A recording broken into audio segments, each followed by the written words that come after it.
You hitting live now?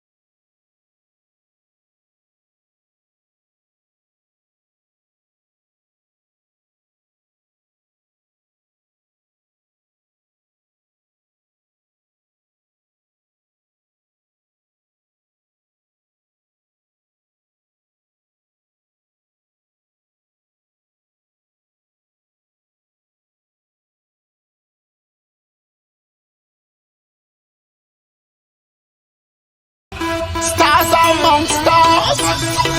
We lights, camera, someone. Carnival is a movie reflected in the festival. Yes. Carnival is a movie reflected in the bacchanal. Carnival is a movie reflected with the pretty girl. Carnival is a movie. This one is international. Stars among stars. We lights, camera, someone. Carnival is a movie reflected in the festival. Yes. Carnival is a movie reflected in the bacchanal. Carnival is a movie reflected with the pretty girl. Carnival is a movie. This one is international. Stars among stars. We Check, check, check.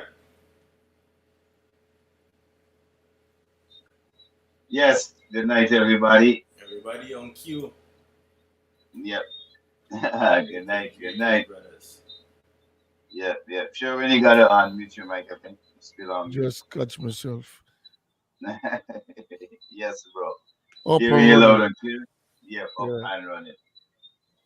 Yes. So tonight we got to say a big welcome to the conversation. Tonight is going to be quite an interesting Mm-hmm.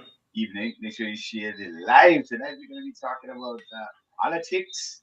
But before we get into any kicks or tricks, we're going to get to Selector Sherwin, who's going to get straight into our disclaimer before we get into tonight's conversation.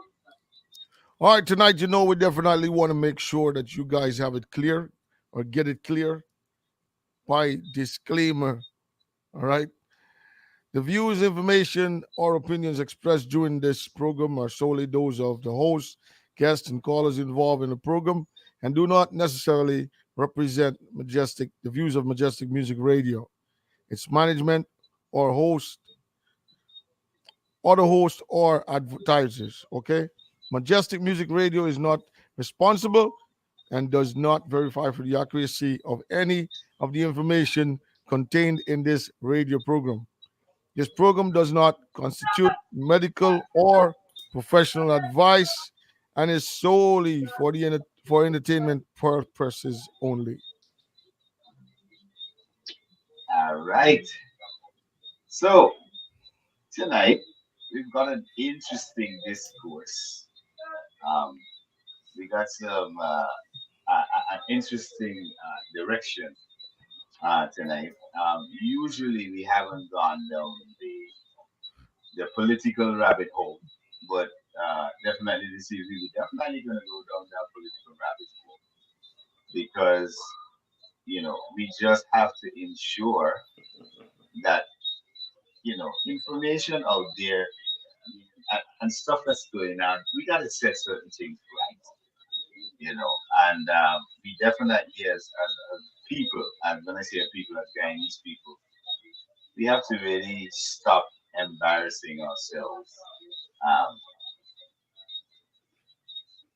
to the rest of the world. In my estimation, we really need to stop embarrassing ourselves to the rest of the world, and you know, get things that should be in order in order. Um, we gotta put away a lot of childish, petty behavior. Um,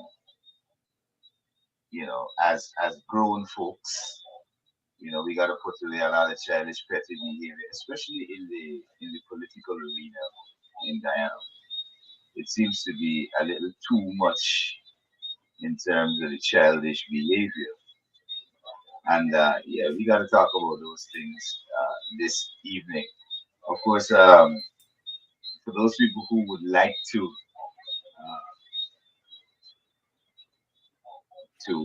join the conversation, you could message us. Let us know what are your thoughts in the comments, as well as I think we're gonna allow a couple of people to come in and have their opinions tonight, because tonight is gonna be a very interesting conversation. So, Martin, we want to start off with the definition, since we're dealing with the issue of politics this evening. Let's start off with the definition of what democracy is all about. Let's edify the audience first before we dive head first into the conversation. Hmm. So we're running democracy. And Hmm. Malachi, I leave you to go ahead and read Hmm. the definition of All right, so democracy for our people. all right, so democracy is a system of government by the whole population or all the eligible members of a state, typically through elected representatives. I repeat that again. Democracy is, and of course, this definition comes from the Oxford Language Dictionary. It says democracy is system of government by the whole population or all the eligible members of a state, typically through elected representatives. So that is the definition, or what we call, um, the definition of All the right. word democracy. So Well, that's all.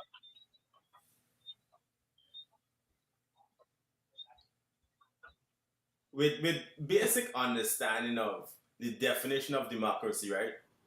Now, would you agree that in Guyana, or Guyana's function as a democratic country, Um, do we function in Guyana, democracy? I'll tell you what. Guyana is, in my estimation, striving to uh, become a full democracy, Mm-hmm. because based on our laws that were left since colonial time, there was no democracy back then during colonialism, as you know. So the whole idea of democracy is a concept of the people, but it is not fully um, recognized in for example, in the Constitution, in the laws and stuff like that, because they're old and they definitely need updating, and again need some tailoring to the people who live here in Guyana, to our environment. So I would say Guyana is a democracy in the hands of everybody, because a lot of Guyanese tend to lean on Mm-hmm. American law when they talk about Guyana and the democracy and the legal system. There is a comparative with the U.S. and Guyana, but what they have to also understand is that, of course, Guyana is not at the level, because we haven't changed much since colonialism in terms of the constitution and legalities and stuff like that. You still need a lot of changing, and of course, I've heard a lot of talk about referendums and all that, but it still needs a lot to go. Mm. Mhm. Sherwin, what is your thoughts, my G?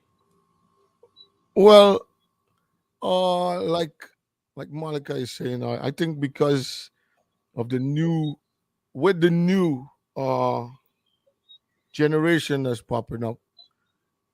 I think the old ways and um, the old practices of thought, stereotype type of thought, instead of practicing democracy in the sense of knowing as a country that whoever is in place or being put in place, you know, we all find that type of mentality to just say, listen, from here on, I mean, we got to figure how to make sure we go through and We work together. We work work together as together a and nation. live Yeah, happily, as a nation. you know what I mean, and Mhm. find ways and means to with a togetherness to, you know, apply more that type of unity is going to apply more pressure to the leaders for them to say, you know what, we have no other choice, but we got to make sure that we practice and we deal with the people the way they should or it should be. I think Guyana is coming to that slowly because of the young folks in Guyana, but it's still a far away comparing to what the rest of the world or some of the parts of the world is heading to or already there. Well, that's one of the things that I try to point out about the system um, that really needs again upgrading um, because we're kind of behind in a lot of regimes that should be in place, and we really got to look at those. You know how we do that, and Martin and I yourself have been always advocating for the development of the human resource capacity. That means they have to be properly educated because if they're not properly educated, we're gonna find recurring problems over and over and over. And some of those recurring problems would be some of the issues we see in the news and on social media that really in other countries that's not an issue, that's not a problem. But because we are so um, what do I call or describe the way we behave with our politics, we're so either pro or con. It comes over as a battle between between people instead of a battle of which policies really should be um, we should really be focusing on. Because a lot of the argument that we see on social media and stuff is not really about a policy or a policy direction. It's just about extreme petty um, petty slander and politicians just lashing out without proper thought. I mean, if they were really out there arguing about issues that were bread and butter issues on the table for Guyanese, I mean, you could understand. But when the issues are politicized to the point where you kind of lose the objective of what the argument is all about, you start to realize that, I mean, what is really happening in the politics overall in Guyana? And why I'm making reference to this is what recently happened in Brooklyn with President Ali. Um, I want to go back a little bit to when myself and Martin were at the first part of that meeting, which the president had early, was it last year? Late last year, sorry, Yes, late in last year. Queens. Yes, late last year in Queens, where I was there. Even the proprietor of the Hills was there. And I asked a particular question of President Ali regarding the IP law development. The proprietor of the Hills asked the president of Guyana at that time, President Ali, um, that she sees him going to Queens and having these meetings in Queens, and why uh, didn't he see it fit to come to Brooklyn as well? Because the Guyanese diaspora is just not focused. in one area, as in Queens. So he was asked to come to Brooklyn, and I can see now that he decided, apparently, with this visit to the U.S., he will visit Queens and have a walkabout. And I think a lot of chaos and stuff that was really unnecessary played out because I don't think a lot of individuals were looking at how we when I say we, I'm talking about we as the Guyanese at home and abroad, how we look as a collective to the rest of the world or to the rest of, let's say, America, looking on at what we're doing and how we're behaving, especially with the kind of behavior we've seen happen in Brooklyn when the president visited with what I thought was a pretty cool meet and greet. But then it kind of descended into chaos because some people felt that um, he should not have been afforded the time or the place to address any of the Guyanese in Brooklyn, which I thought was unfortunate because as a growing economy, you want to be able to reach out to everybody who actually belongs to your country and offer them the opportunity to come home and also to participate and to benefit from whatever developments are happening. So it was something that was to look at and to really do some introspect. And tonight we're going to be talking a lot about it, and we have some video and imagery of some of this stuff that happened. But you guys can have your take on what you believe overall. What was the problem? What created such a stir? I should say. It's just another day, I would call it. You know what I Mhm. mean? Um, Yeah. because the definite thing is all about morals and how you carry yourself, even Mhm. if you're working in a. So let me go back to where if you working in a company and you're working on the same level as another colleague, but the two of Mhm. you guys actually put in for a promotion. Eventually, the person beats you to the punch, and they become or they got into the spot that is actually becoming your boss, right?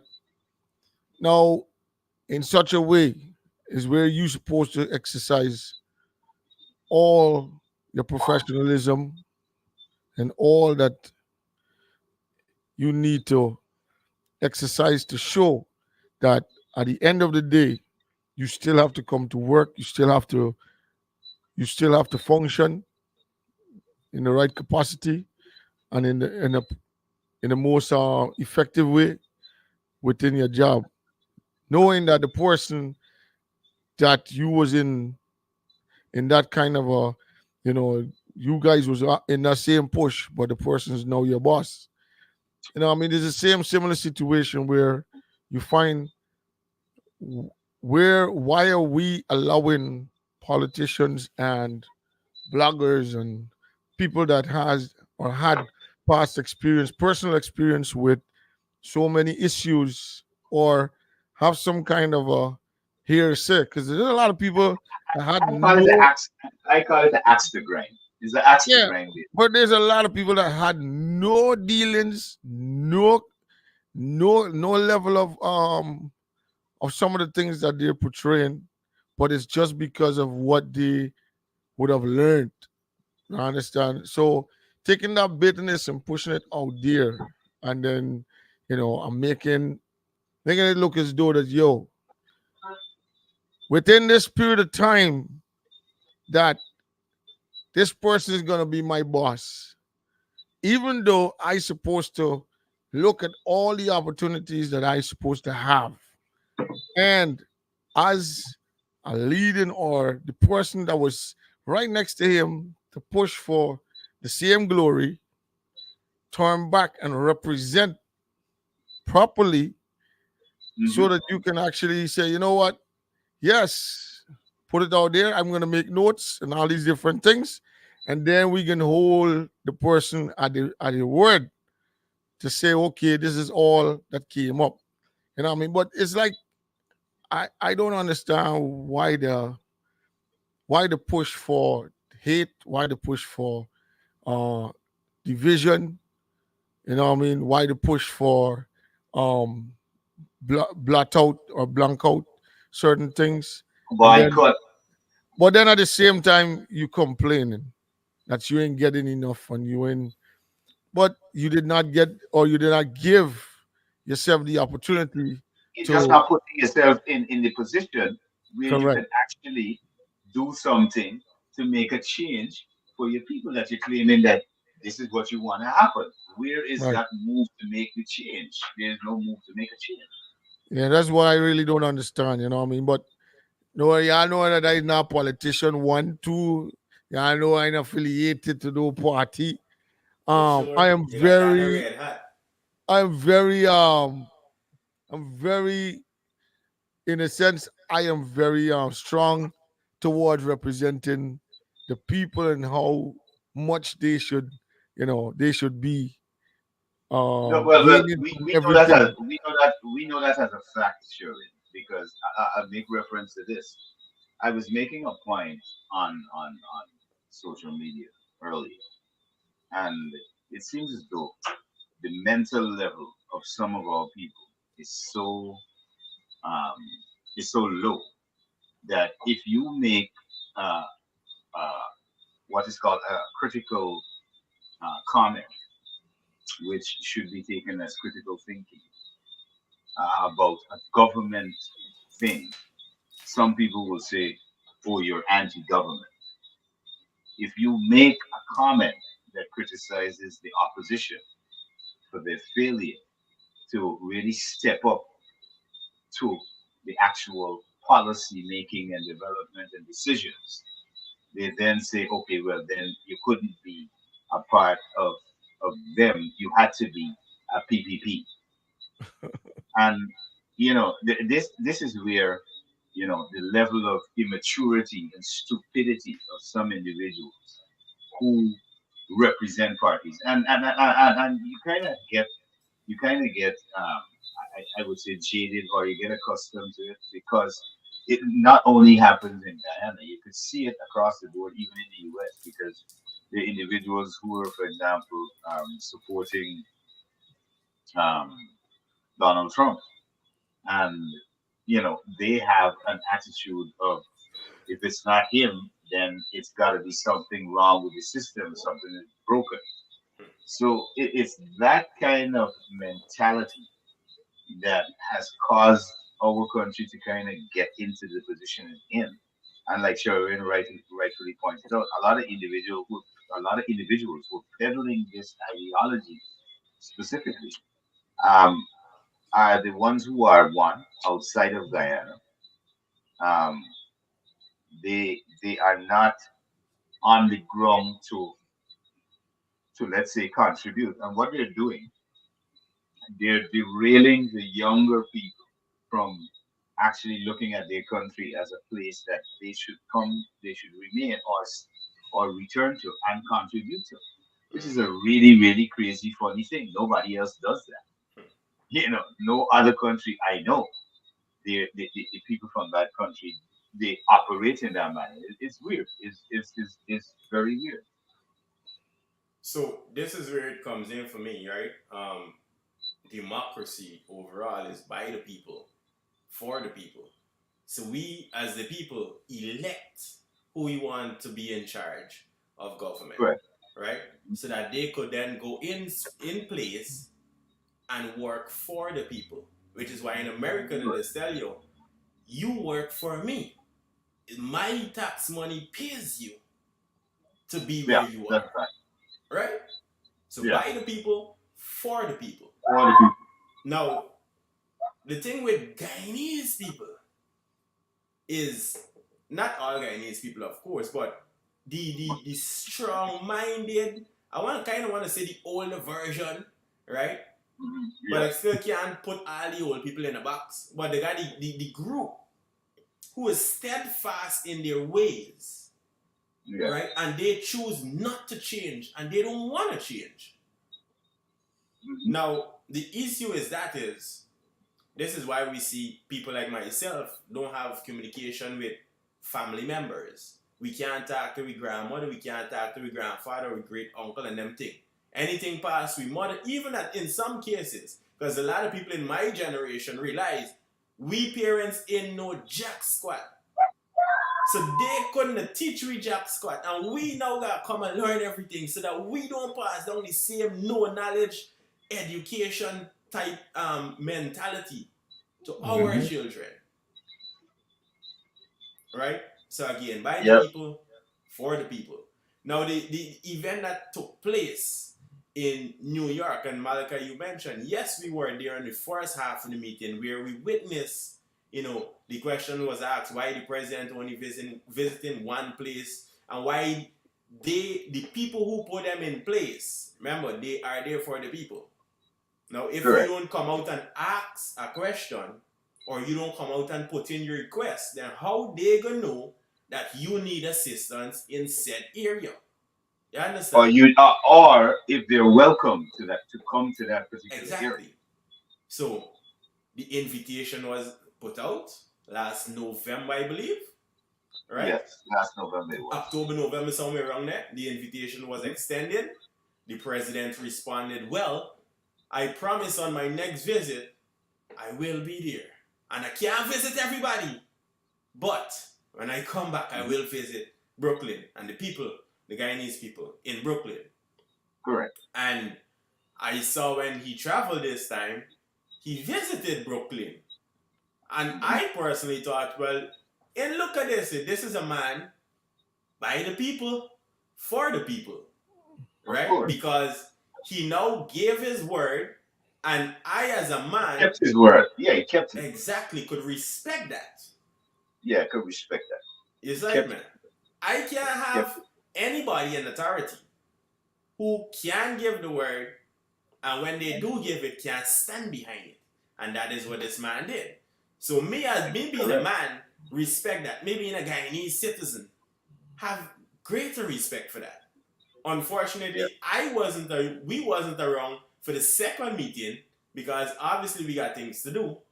But Yeah. it went off, and it went off in a very distasteful manner, Distasteful. Very distasteful. I right? mean, it's tantamount to basically shaming Guyana with the type of behavior um, Correct.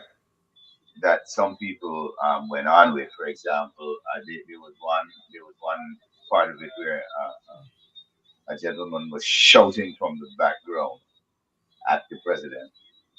Um, I don't know if I don't know if Guyanese fully understand the protocol of a president, but if like some people always mention, if that was let's juxtapose it. If it was Fort Burnham and he had gone to Brooklyn, would Off with somebody their be standing? heads. Would somebody be standing in the background shouting any sort of insult to him?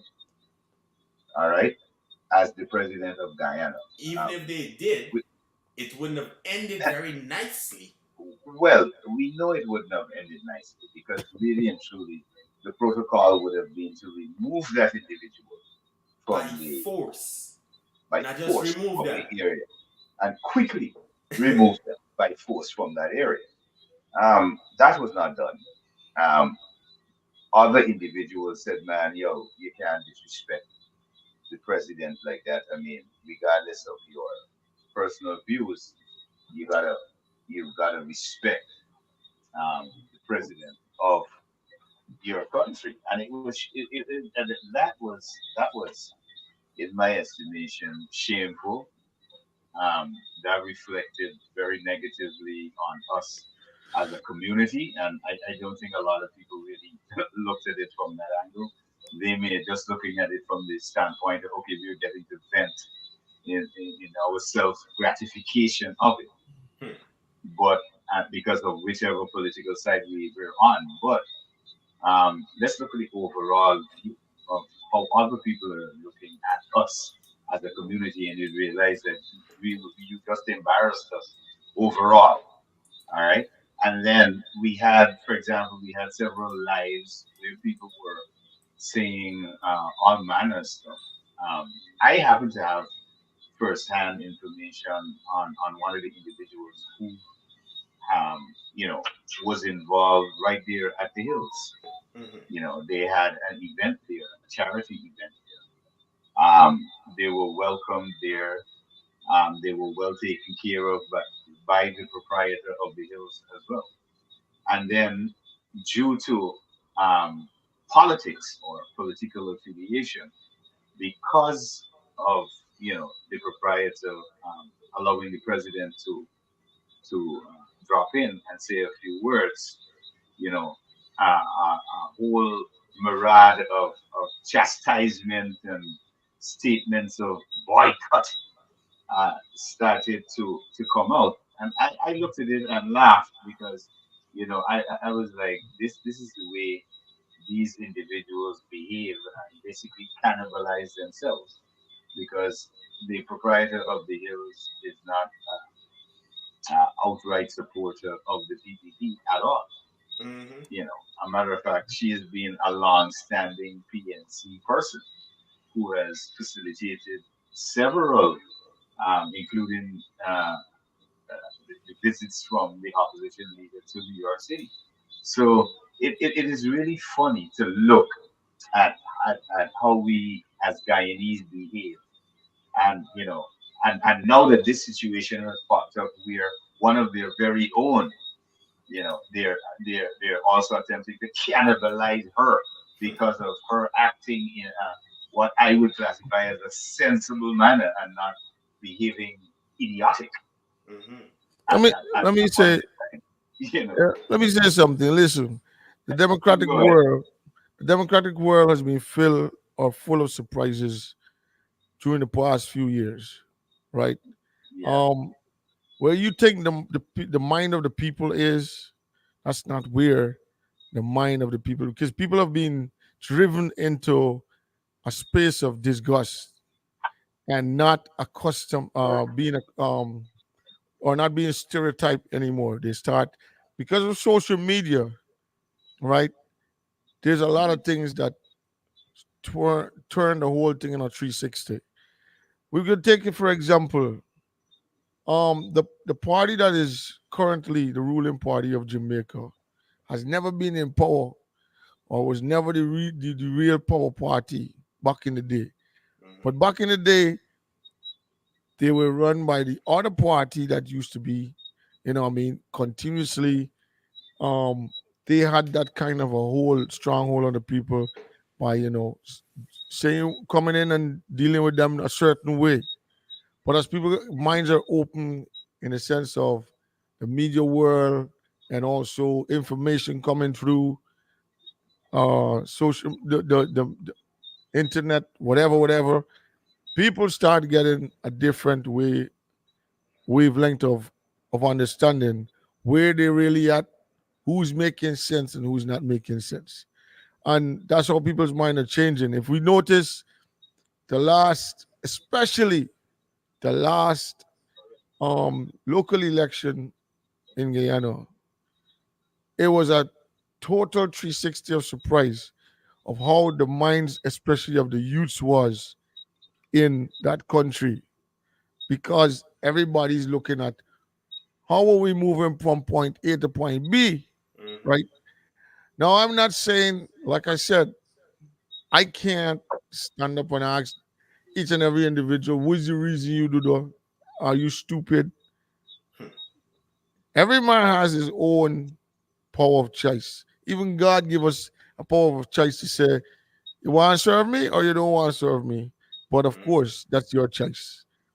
We all need to give that respect to each other, you know what I mean? And especially when it comes to ethics and all these different things, we as I would say, as Guyanese, we were well known for one of the countries that was known and is very great Hmm. when it comes to ethics, hospitality, and all these different things. So if even somebody comes to your home that you know for sure is not of you, you definitely will still make sure that that person feel somewhat So, comfortable until you listen to whatever it is. Sometimes you get the real deal of what you wanted to know, you get the knowledge of what you wanted to know, or you get things sorted out the way you wanted to sort it out for all the years that you've been thinking left instead of right. You know what I Mhm. mean? So I think that's one of the problems that a lot of people can't come to grips with is just that this kind of global change, the global frame of mind of especially the youths that's coming around today. They ain't got time with who is stalwart and who is they don't remember that, you know.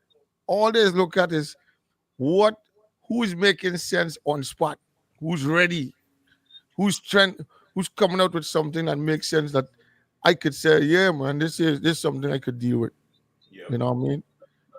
yeah. So that's Well, what I feel. Well, me go ahead, being a man. youth, right, and not far from a teen, I could speak directly on that because I know for sure back in the days, I've seen my mother struggle, right? Well, I grew up in a single parent home. So we already ain't had the dads in the house. My mother got raised 5 children by herself, right? Work as a seamstress, then she opened a snack it. She got a job at the teachers training college. She worked in the canteen in there. She migrated to Barbados, left her children, right? In the name of betterment's sake. Because obviously, if you leave over, you get extra money. So she left all 5 of her children, her youngest being pretty much not far from a newborn, right? So that we could be here today. And the same story goes across Guyana in most households. Yep. Yeah. Now, me being an adult with my own kids, me want left me children none at all. No one time. When I start making children, I never had the thought of I will up and leave and go to this country and raise money, or I will go do this here and your mother gonna look after y'all and them side of things. That wasn't in thought. It was actually opposite. Me being in the entertainment industry, it is very tedious. You can't really carry children around with type of work. But trust me, where I could carry y'all, y'all gonna come. Right? So that is my understanding of growing up from then to now. Now, in the terms of Guyana, I could tell you, and I've said this multiple times, I know about walking through the mud. Not more than 5 years ago, the area that I grew up in, and I'm 30 this year. So the area that I grew up in not more than 5 years ago, just get road. Nice tar road. Right? So we don't have to go through the mud. My children don't have to have that experience that I had. Because in my time, and I could tell you, I grew up right behind the PNC office. The headquarters where I'm getting in Sophia area there. I grew up right behind here. Literally. You understand? So I know about walking miles. Well, me mother in this case, when I was super young, walk miles with me on Shabbat, my sister in Shahan, my brother in the other hand, and she treading through the mud to get to the head of the PNC office to wash her foot. This is my experience growing up as a baby. Right? When Sophia area developed, then obviously we didn't have to walk that far, but we still had to walk out to the road front, the Dennis Street road front. So we could wash the foot by the people in front there, which was a political member or candidate, right? Under the auspices of the PNC. Now, I am not a political person, or at least I wasn't. I didn't have any aspirations of getting into politics. The only thing about politics I honestly remember is And one match day when we on the road and the song was playing, Desmond Height is the matter for the man, Desmond Height is the man. And everybody gyrate with the flags and behind the big truck, and we had fun. That was my only political memory. My mother ain't grew up or didn't raise me in no political environment because she was busy working. And like I said, the father wasn't around. So when it comes to politics, I have no clue, or I had no clue. Until my brain started clicking and when people telling me, you know about rice mar water? Yes, I know about rice mar water. So porridge. So porridge and rice, man. Well, you see, that is if you could afford flour, my G. Because I knew there's times, and I can't lie, it stays good for some reason, right? Some sugar and some rice mar. It do taste good. I can't lie to you. But I know of that experience. I know about the plantain flour and the caramel, right? And I also knew when my mother was able to travel in this name of betterment, right, for your children, we moved from the rice mar and the stuff. But I could tell you, Malachi used to have oil in your house all the time. Who, me? Yeah. I didn't grow up. Fortunately for me, I didn't grow up in Ghana, so I didn't know. So you had oil. You see, you better Well, oil. like I- You come well, on. like I Sure, was, when you had oil, uh, you had I- oil in your house? when I started in the days when I really like start putting my thoughts together. Because to be honest with you, I living in You know that you Borby. didn't even cook. No, That's one living in time. Borby. Living in Borby. Me, I had an auntie that used to do the running, so I had everything, boss. See? Everything. So it's only me alone who come from the Polish lifestyle. The runnings was what used to pass through. So everything Because- used to drop off. Even in Barbies, you was able to make coconut oil. We ain't had them luxury damagy. And I is a black as this Scarlet. Right? Right behind the PNC headquarters living. We ain't had, I remember when the aisle done, you got to go and boil your stew, my G. If you're cooking pumpkin, you're boiling that out. You understand me? If you're cooking cabbage and belange thing, you're boiling it, my G, until it simmer down. So imagine cooking without oil, without butter. No, what I think is funny, right? Is like I'm trying to figure out, like, I mean, you would come out and say certain things, like certain truths, but the aspect that is totally funny to me is that you find a lot of people out there, they don't, for some reason or the other, they will not come out and actually say the truth. For some reason or the other. And I'm wondering in my mind. I'm wondering in my mind because I'll tell you why.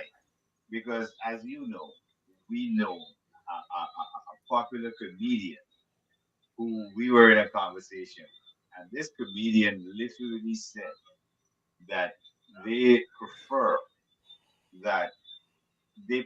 Go back to them days. back to the days of rice mar You and gotta be flour porridge. retarded upstairs, my G. Right now, I'm thinking in my head, I don't think rice mar and flour porridge can sustain my children. No, sir. You know what I mean?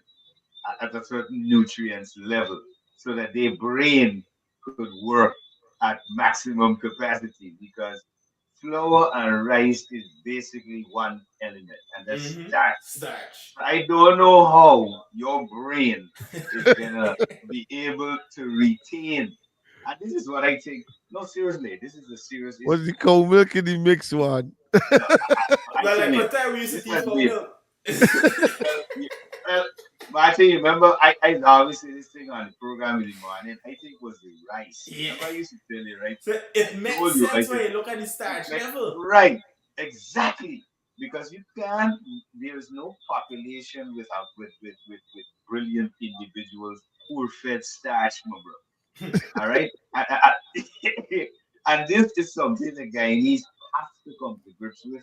That regardless of how they try to twist and turn, there was a segment. In other words, back there was a generation that were actually malnourished. Yeah, understand? They were eating flour porridge and rice mar.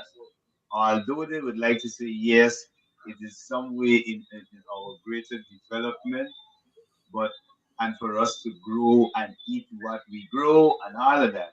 But you couldn't just focus on rice, mara, flour, porridge. So that's where the problem.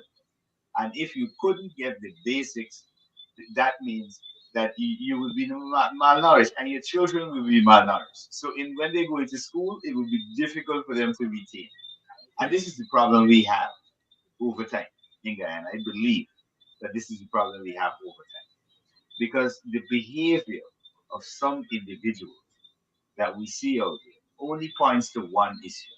It Mm. couldn't be that you weren't taught properly. Yes, you probably could have been taught properly, but your ability to retain that information, to learn, is where you couldn't do it because you're malnourished. Exactly, you're malnourished. You know. So before we get too far, I have there's a video clip circulating online. All right. Mhm. Um, well, we know the president, he went to Pam's Bakery. He was shaking a roti in a bucket. He clapped a roti. You know, one politician was making a very disparaging comment about if he did he sanitize his hands and all of that before he touched the roti, which I thought was extra immature. I mean, he really didn't have anything to say, That's but petty. right, right. You had nothing to say, but you had to go extra immature. But let's look at that video as in as a reply because I think President Ali, I think they put this up as a reply. I don't know if it was from the office of the president exactly, but let's look at this video because I think it really it gets to the crux of what is really happening. So play that It seems video. like President Irfan Ali's visit to Brooklyn has stirred strong emotions and racism among operatives of the PNC. Such emotions and racism had led some of them to call for the boycotting of African Guyanese businesses in Brooklyn. Boycott those businesses. Do not support those businesses. Brooklyn. How I mentioned Brooklyn again is because I wanted to tell Stan publicly because Stan is my friend and every time I talk to Stan, oh he going for buy bread or butter flop. And Stan was he went yesterday and buy the same roti what Ali shake up in bucket or day before yesterday. And look Stan is you talking to I calling out on Facebook. I want you to tell me out hey, if you went and buy the roti or not. I want a listening for you if you're going back and buy more roti. In response, President Dr. Irfan Ali condemned the verbal assault and the targeting of the businesses of these innocent Guyanese by these PNC APNU AFC activists. I found myself compelled to respond tonight. Not because I want to respond to any individual, for I have no time on my agenda to waste behind racist, separatist propagandists. I have no time in my agenda to lose energy behind those who cannot see anything from a different window than the window of racism. If you have something against me, come after me with all that you have. Point all your guns and weapons to me, but leave the people out of this. Do not seek to destroy the lives of ordinary people.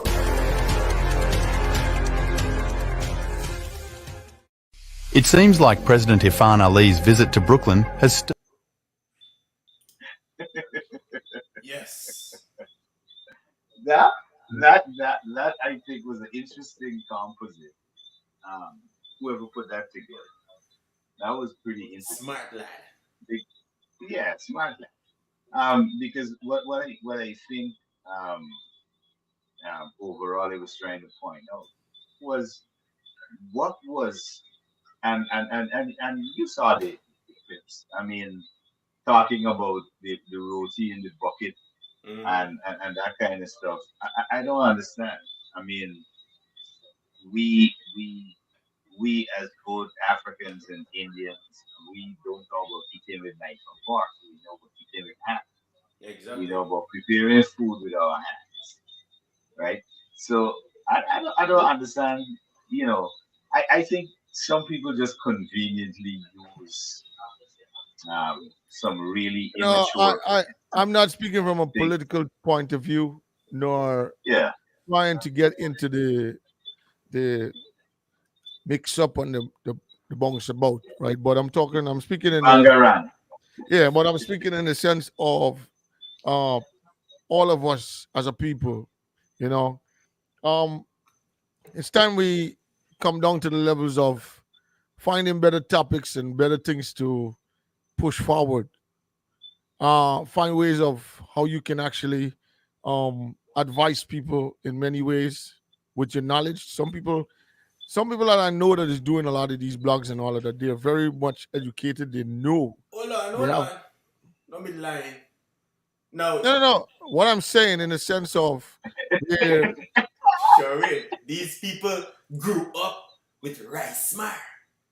So it's You gotta impossible understand. that You gotta they understand, okay? retaining anything in It's the upstairs retainers, there. bro. all I right, tell cool. you, there's Then a then problem with retainers. but in any case, what I would say though, need to come to that place of being more professional, having better morals in delivery. Um, and of course, if you can actually bring out some topics and also bring out pointers, or give some people some valuable or valuable reasons of why you're saying X, Y, and Z. You know what I mean? Instead of making it more as such personal, because look at this. It's not even personal, sure, it's just immature. The It's not even person that personal. you see as a star today, but just because that person be like Jesus, pass everybody and went to the fisherman, right? You supposed to see him as the outcast right away. So the same as this. It's person you see as a star, invite the president, which is somebody that is actually running your home country. You know what I mean? Mhm. A place where you can actually sit down and find out and ask the questions. Because, for example, now if we sit down with this frame of mind of beating and bitterness and fighting with each other and pushing away each other from what is going on presently and who is actually presently running Guyana. Suppose they're running Guyana for the next 4 decades or the next 3 decades or the next decades. You're telling me that everyone should miss that space and don't figure how can we capitalize so How that can they get in and contribute and make a better way and a better life for themselves and of their course family? capitalize on what you can do if you want to do it, go back home and do it, or what you can gain, because there's a lot of gains you can actually, there's a lot A of people, lot. let me tell you something, there's a lot of guys that I know that is quiet, and I'm telling you of my descent, African descent, Indian descent, even people of Chinese, Portuguese, all that belongs to Guyana. They realize that they could go back home and invest and get into some sort of business that is gonna make them, or they will be successful in some sort of way, and is doing it right now and going crazy. Because I give, for example, personally, I have an uncle that went back home and is into real estate. He went back home after with zero. He just left us and said, you know what? Within the next so much years, Guyana is going to be at a different level. And if you don't start Because now, he you understands cannot opportunity you and cannot how to catch catch. up when it reaches to that Yeah, period of time. And exactly.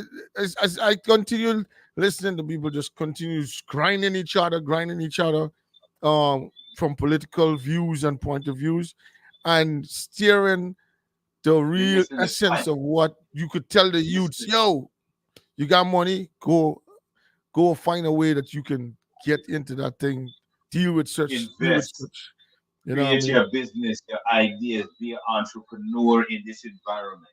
There's so much to be created. You have an entire continent speaking different languages.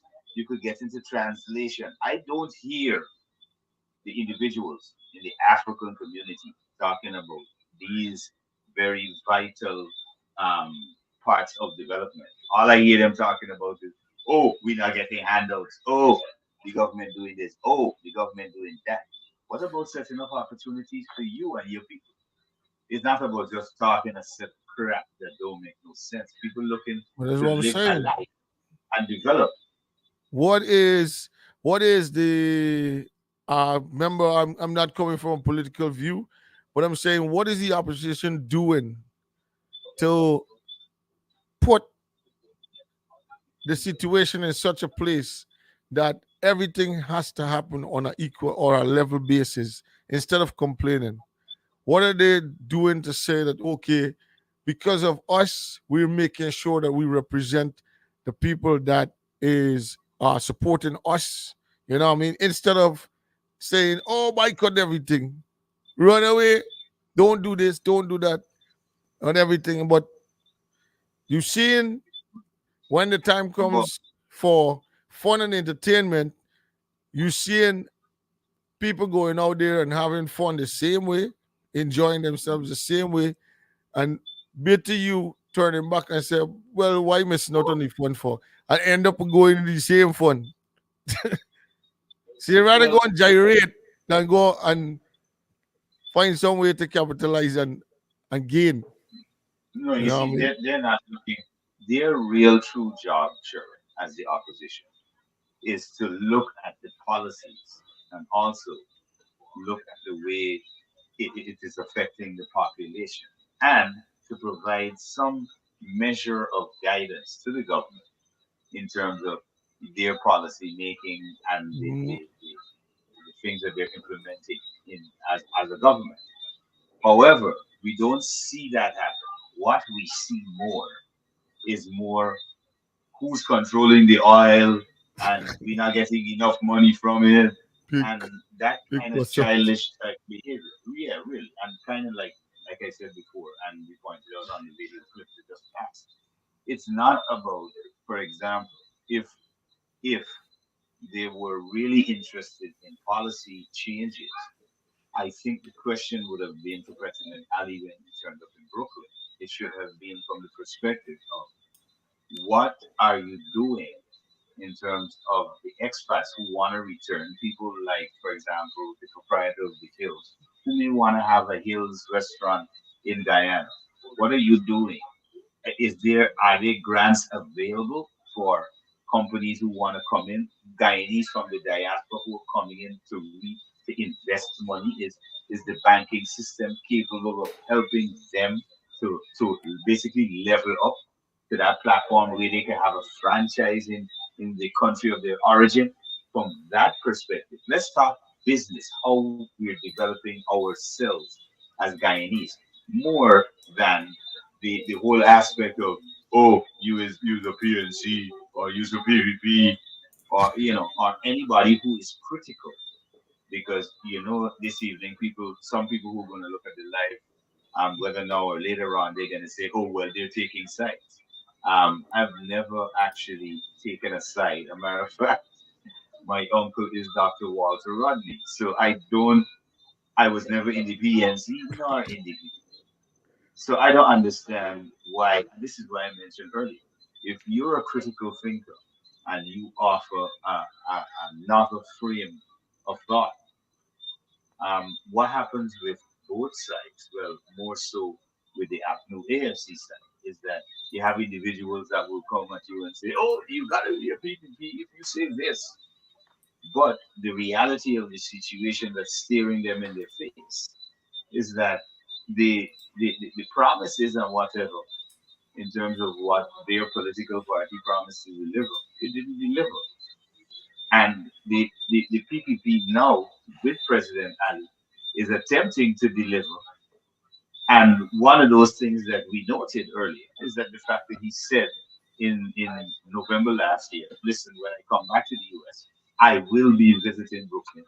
And the man stood to his word. Hmm. So, in my estimation, I tend to pay attention to people who stand their ground and stand on their word.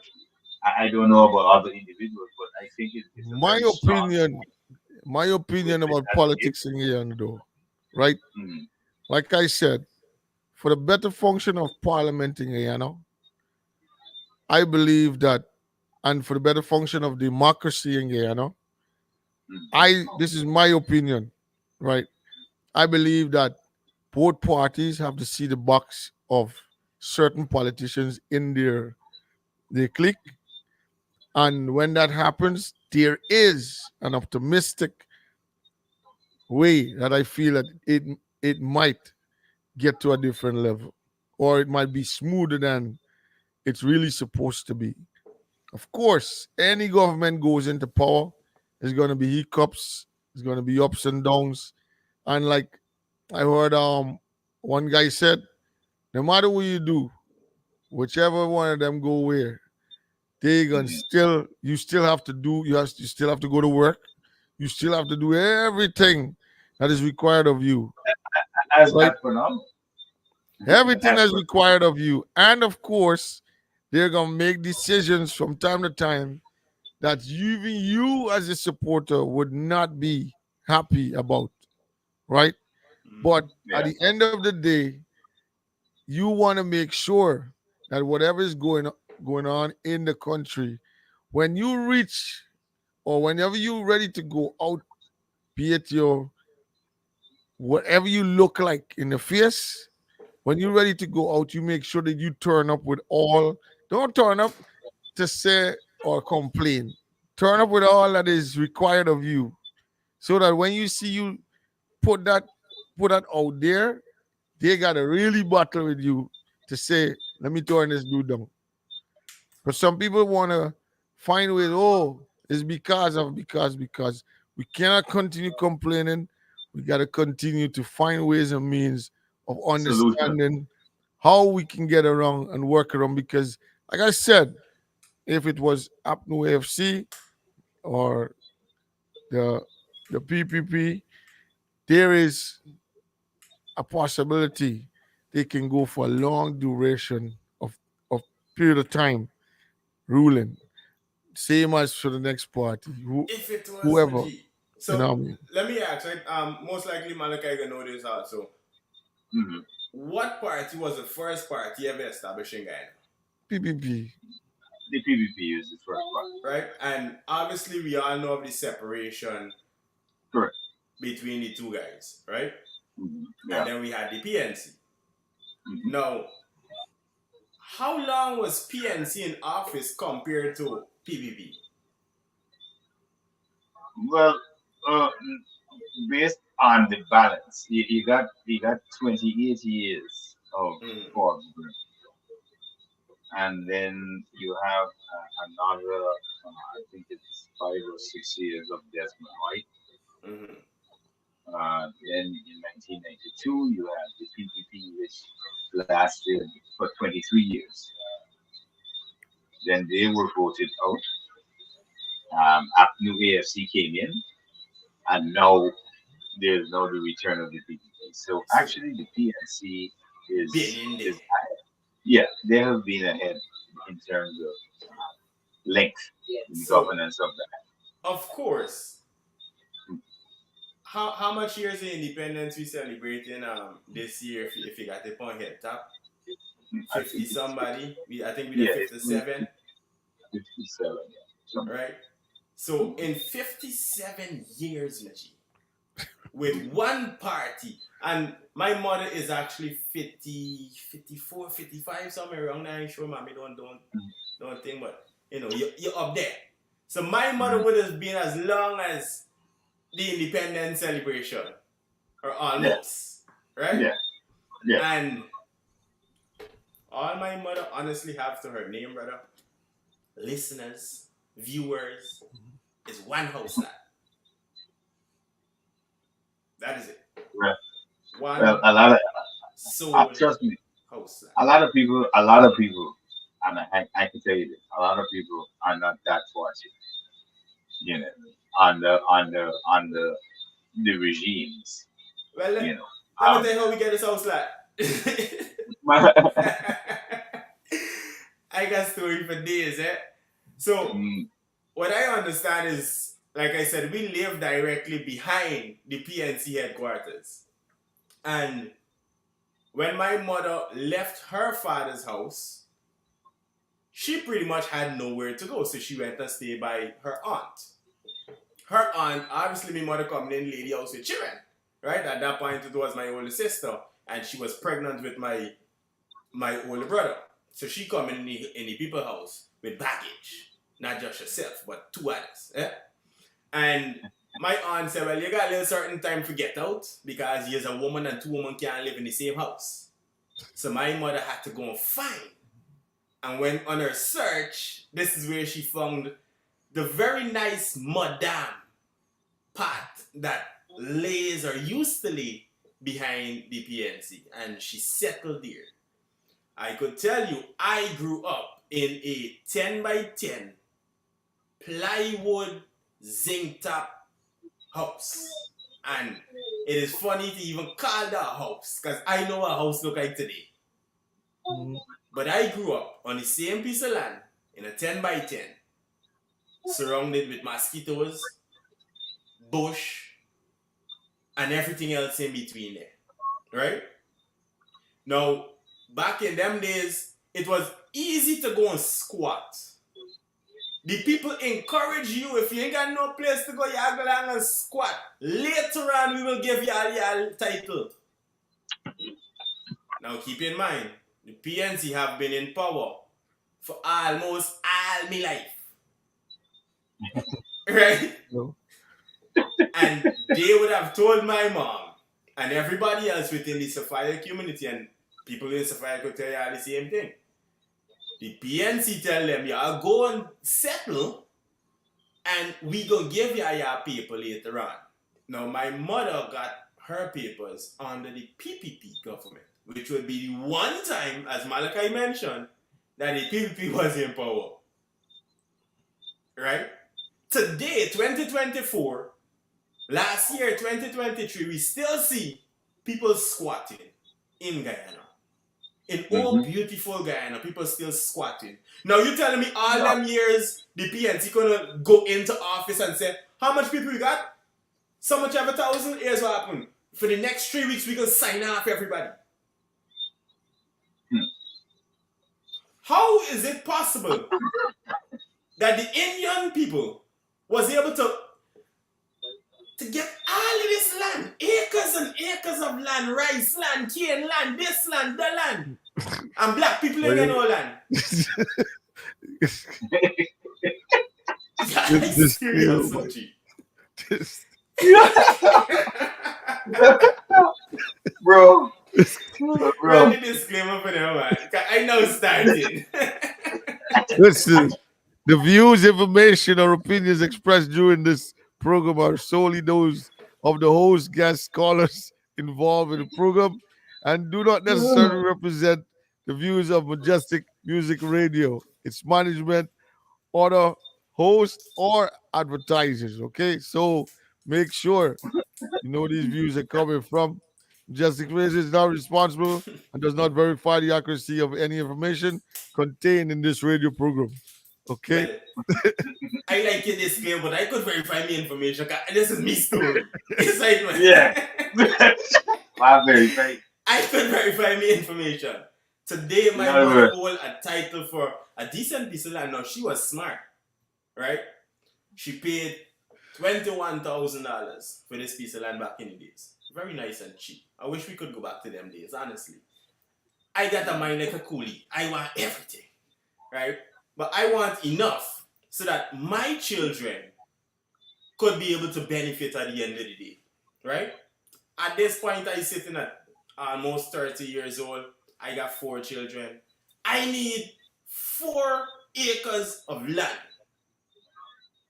Me care which government signing it out. You gotta go need back down for the one, boy. But this is the thing, right? Guyana got so much land that 800,000 people can't afford to get 100 by 100 house land. The vagrants can't afford to get house land. Yeah, everybody. You understand me? But Everybody. yet, we want to go and squat on our ancestors' land. Now, in which world, right? In which world would your ancestors ancestors, and I'm talking from the black, you see my skin, right? And note, the color of the jacket is not the color of the skin. So when I talk, me talking from a blacker. Because I don't believe I've ever seen a black man yet in my life. You understand me? So in which part of the world do we believe as Afro-Guyanese we should be squatting on our ancestors' land? Because what? We or them used to work there in slavery time? That don't make no sense, people. None, it don't, I almost 30. I went to college. Not for you, I get degree. Enough people in Guyana get degree. Inside of Guyana, outside of Guyana. Tell me which part of the world or which part of Guyana do you want to go squat on a piece of land? It don't add up. It don't make sense. When you country, as we disclaim it as patriot, so big and so beautiful, but we can afford to see the Chinese come and buy out and build up 101 Chinese restaurant and build this, and we're doing, even in development, 2024, gas to energy project, and we're doing this, and we complain about blackout. We're doing so much development. Hotel and mansions and this and that. But yet you want to go squat? Which part don't make sense? Which part do you want to go back to drinking rice water? Because we barely get cow, so me don't even know where the cow milk can come from. So which part do you want to go back to them? Right now? Which part do you want to go back to their mentality though? Because I think it was last year when the government would have root up a few people in order to build the highway. And keep in mind, I ain't a part of PPP, I ain't a part of PNC, I ain't a part of AFC, nor whoever. I is a man with a brain who didn't drink a lot of rice water, even though I loved it. Right? Now, plus I used to mine chicken, so I probably had enough protein there. You know, balance it out. You used to get your veggies, too. You used to get your veggies. I could tell you, my neighbor used to plant melange, and they used to hand me hand over by my neighbor. Until the clip. The clip. Well, clip it up. No, but on a serious note, why is it that when just recent, because the government asked people to come off of the squatting land so we could build a nice 4-lane highway because we all got a problem driving in with nice fancy car that suddenly everybody could afford for some reason. Why is it that you don't want to build a 4-lane road and you complaining it is did your ancestors give you that land? Because my ancestors too were slaves. I could tell you my history. On my mother's side, my great-great-great-grandfather is a white man, fully white. You understand? He was a slave master. And on my father's side, his dad, great-great-great-granddad, was one of the Moors who kidnapped the slaves. You understand? My great-grandmother, she could tell you if she was alive about her slavery experience. So I don't understand why we have a group of people in Guyana complaining about our ancestors. My ancestors never want to see me punishing. I don't know which part of Africa y'all came from, but my people don't want to see me punishing. Well, and this is the honest truth. This is like a funny thing with old people. Like we believe for some reason, it's about a struggle and punish. There's a vibes that like Guyanese like is like a lock-in, and this is why I reference Stockholm syndrome, right? Because and for those people who don't understand the definition, let me kind of break it down in layman terms. If you get kidnapped, right, and your kidnapper tortures you, punishes you, does you all kinds of stuff for years, and then after years, your mind just goes into, okay, this is my life. I gotta accept this, and you start to go along with your punishment. All right. So that is what basically is Stockholm syndrome, and I think that in many cases, Guyana is caught in that very Stockholm syndrome because people are not realizing what is actually happening to them. If you understand what I mean, they're not understanding Now, the thing is, Malachi, how you can open you and see what happening to you, Maji? Were you lacking vegetables or something? Because me not understanding, if I started, me mother's 50 something, y'all is over 40 something, why the middle generation and above can't understand what is happening? I better have today than yesterday. Even in 2024. But you want to be better off in the 90s? How that make sense? You understand? How does that make sense? Which part of the 90s was beautiful? Because all I would have heard is complaints from the older folks. How back in the days, I could tell you, I grew up in a very nice community, a very nice neighborhood. I do believe in by the people, for the people. I do believe in the community aspect of things. It takes a village to raise. There's a village raised me. That's why I could come out and talk today. You understand me? But I was also raised in a village in the same area behind the PNC headquarters. Because, remember I tell you, my mother went there. My mom was one of the first person in that community to get a piece of land or to go and squat, right? As everybody encouraged her to do. The problem is when the PPP come in power and give everybody their papers, the black people sell out their land, Maji. Now if you get, my land is 168 feet by 28. So it's a super land. We could fit 3 big houses on it. You understand? Remember as a black, but we ain't shop it. We could fit 3 big houses on it. And if everybody have the same amount of land, and actually my mom land is half of what everybody else or majority of the people in the community have. Because it's supposed to be from front to back. My mom only got the back part. If she had another 21,000, she would have had the front part. But the coolie people had the sense to say, here's what happened, let me take it off your hands. You got your paperwork? Let me take that off your hands. How much you want? Let me, rid you of your burdens. Because I could tell you, my aunt, who was supposed to join with my mom, didn't want to join up and put her 21,000 because she said she ain't got in no Sapphire area that she got walk, Key and Field and them side of thing. And my mom said, well, and my mother take she little half money and get half land. Yes, but she was smart. Now, I grew up, my neighbor on the left is an Indian, my neighbor on the right is an Indian, my neighbor behind me is an Indian, the neighbor in front of me is Indian, people down the road is Indians. We didn't, as much as we didn't punish because we were able to farm. Now there were some good things that Borinum passed down, Plant your own and thing. I grew up in the agriculture field. That whole land yard that I tell you about just now, it was chicken farm and vegetables. You understand? And we sustained ourselves. The only thing we actually had to buy back in the days was flour, rice, sugar, salt.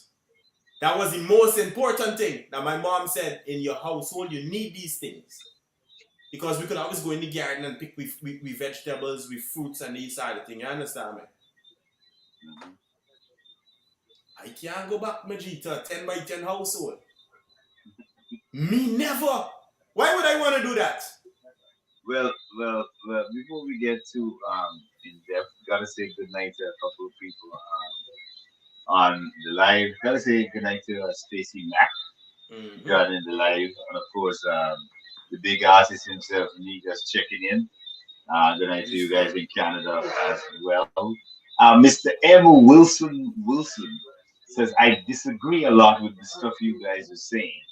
Well, Mr. Wilson, we can agree to disagree, but at the same time, it would be healthy if you could provide evidence that maybe goes against what it is that we're saying, or disputes what it is that we're saying.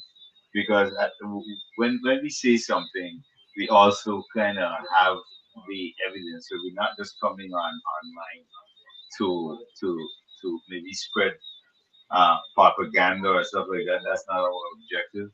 The objective is to look at things from a critical standpoint and not from any political standpoint.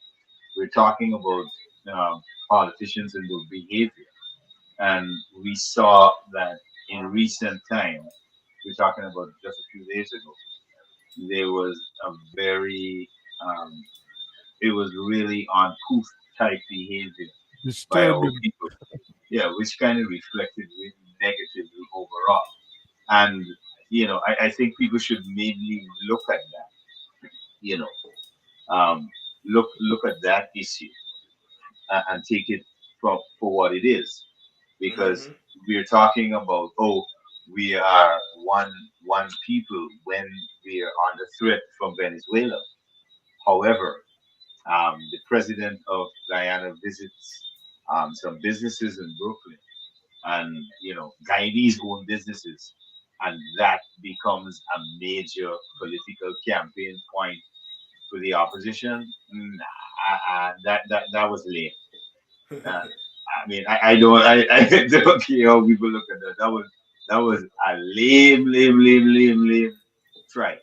That was The, extremely the lame. thing is also, just speaking from a layman's point of view, Yeah, for the time that been in the whole circle, we can understand that you say that a politician is only going to come to Mama Guy, or he's going to come to make it look as though that he is for the people or for the betterment of people, but at the same time they're doing so much that is not acceptable.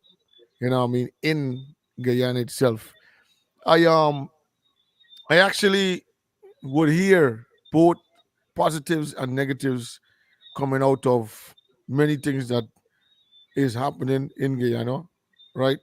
But at the same time, we're still looking at where there's a Mm-hmm. possibility where you can actually be in that connection rather than being blocked out and blacked out. And I think he gave an opportunity so that folks could have come out in a very professional way, moral like, to show the class and also show the interest that they have for the better of Guyana, and also for the opportunities that they could have or they can hear directly coming from him. So these things are actually better than the days before, where now things are actually in the media or televised or whatever you do, you want to do, however you want to do it, recorded. And these are things that you can throw back to say, look at what you're saying, and you really didn't stand to what you were dealing with and what you were what telling we us. did. It's Facts. totally opposite. So I think that, instead of looking at the ignorance or the negative side of things, we should allow ourselves to be more in that place of where we can stick together, unite together, and at the same time push forward and get things done. Get things done if you want to go. On, Yeah. on, on, on that very same topic, Sherman, I think I gotta address this issue. Excuse me, of people using this particular terminology, which I really don't like at all, and I don't know why Guyanese use it. Oh, we're all black people, right? Um, it it it it, it I don't know. Suddenly we have to reinforce onto ourselves that we are. Well, I don't describe myself as a black man, but I'm a Nubian. All right. Um, this kind of what is basically I describe it as like a horde mentality. In other words, we all are running in one direction as one horde, regardless of the direction we're going in, because we belong to the horde. All right, and that's something that I think that we as these individuals who call themselves black people in Guyana have to break that mental cycle. because it's one extremely immature. I'll show you at how many levels it is very immature. The first thing you've got to understand is that when indentureship happened in Guyana, and I think part of the problem is that we're not taught Guyanese history in high school. When the Africans were brought here, they encountered the indigenous people as well. For those who even escaped and went deeper into the forest, they encountered the indigenous people and were integrated into their environment and their society. The Indians, the Chinese, the Portuguese who were brought here under indentureship also integrated with the Africans when they came here. So I don't know a lot of these people who are claiming, okay, I'm a black man, as if to say, okay, I'm a Nubian or I'm from Africa. I don't know if they've ever gone to Africa, but surprisingly, you will tell it's easy for you to tell the difference with somebody who's coming from, for example, Guyana or the diaspora of the Caribbean versus an African, because the first thing you can look at is your hair texture. All Yep. right, and this is just a bit of education for those who don't know. You can look at your hair texture and you'll realize that every African in Guyana, proposed African in Guyana, is mixed. All right, he may be mixed with Chinese, Portuguese, Indian, but they are mixed because you can tell from the hair texture alone. All right, so that from that basic foundation, and a lot of people can trace this back even in their very basic genealogy. They can tell that they some one of their grandparents was either of Indo descent or of Portuguese descent or of Chinese descent. Hmm. So this whole issue where we are now pulling away from the rest of Guyana to say, okay, well, we're the black Guyanese. I don't, I never got that perspective. I don't understand it because it's extremely immature, and that level of immaturity, I think, is what has brought on what is happening now with what has happened in Brooklyn with the president visiting the the Afro business community of Guyanese in Brooklyn, and it degenerating to a point where I mean, it's shameful, and a lot of people who are not Guyanese, if you were to ask them, they will explain to you, listen, that was not a good look for Guyana at all. Seeing that Guyana is this big booming emerging economy. What is going on in terms of, I mean, the education of the individuals, and why would they be their thought pattern? I mean, at a certain level, shows that hey, there's much to do in terms of the education, and for those individuals who want to hold on to those old bitterness or whatever, you could clearly see what is happening. And why are we talking about this issue before we totally forget it, Martin? Could we just run a couple of the pictures because I want to deal with the response of individuals because we have for example, a big social media guy by the name of Doggy. And let's bring up that photograph. He greeted the president as well, right? All right. And then we have the proprietor of the Hills as well. She met with the president. They were quite a grouping at the Hills. Um, if you got that picture, you can show that one as well. There was a grouping at the Hills. People were, yep, people were walking alongside the president and all of that. So how then do we have the a few individuals in the same community saying that because the president visited the black community businesses, no, he should not have been welcomed or he should have been disrespected in any form or fashion. I mean, where exactly is their thought pattern? And You I know, really dare anybody. I, one I second, think, sure. I really yeah. dare anybody to kind of say how that should be based on politics. Go ahead, sure. No, what I'm saying, actually, the proprietor of the Hills I give her a little. I give her some respect for the way she handled stuff. I mean, she actually went back and did a live to try to answer to how she felt about the whole situation. But she made a post, and I think I was looking at it. It said an honor for President Infernali of Guyana to visit the hills today, engaging in meaningful dialogue about the future and finding common ground on issues that matter to all of us, whether you agree on every policy or not. It's conversation like these that pave the way to for progress and understanding. You know what I mean? I So agree. if there is a way of, this opportunity pops up, you have somebody that knows for sure that he is not fully supported, right, in a certain area, but is brave enough to say, I'm gonna come and I'm gonna make sure I talk to you guys and I gonna make sure that I answer the questions towards, you know, what you're dealing with was affecting you and what we can do to move forward. Um, like I said, you will agree, you will not agree on many things that's being said. Even when you're in the country, it's the same thing.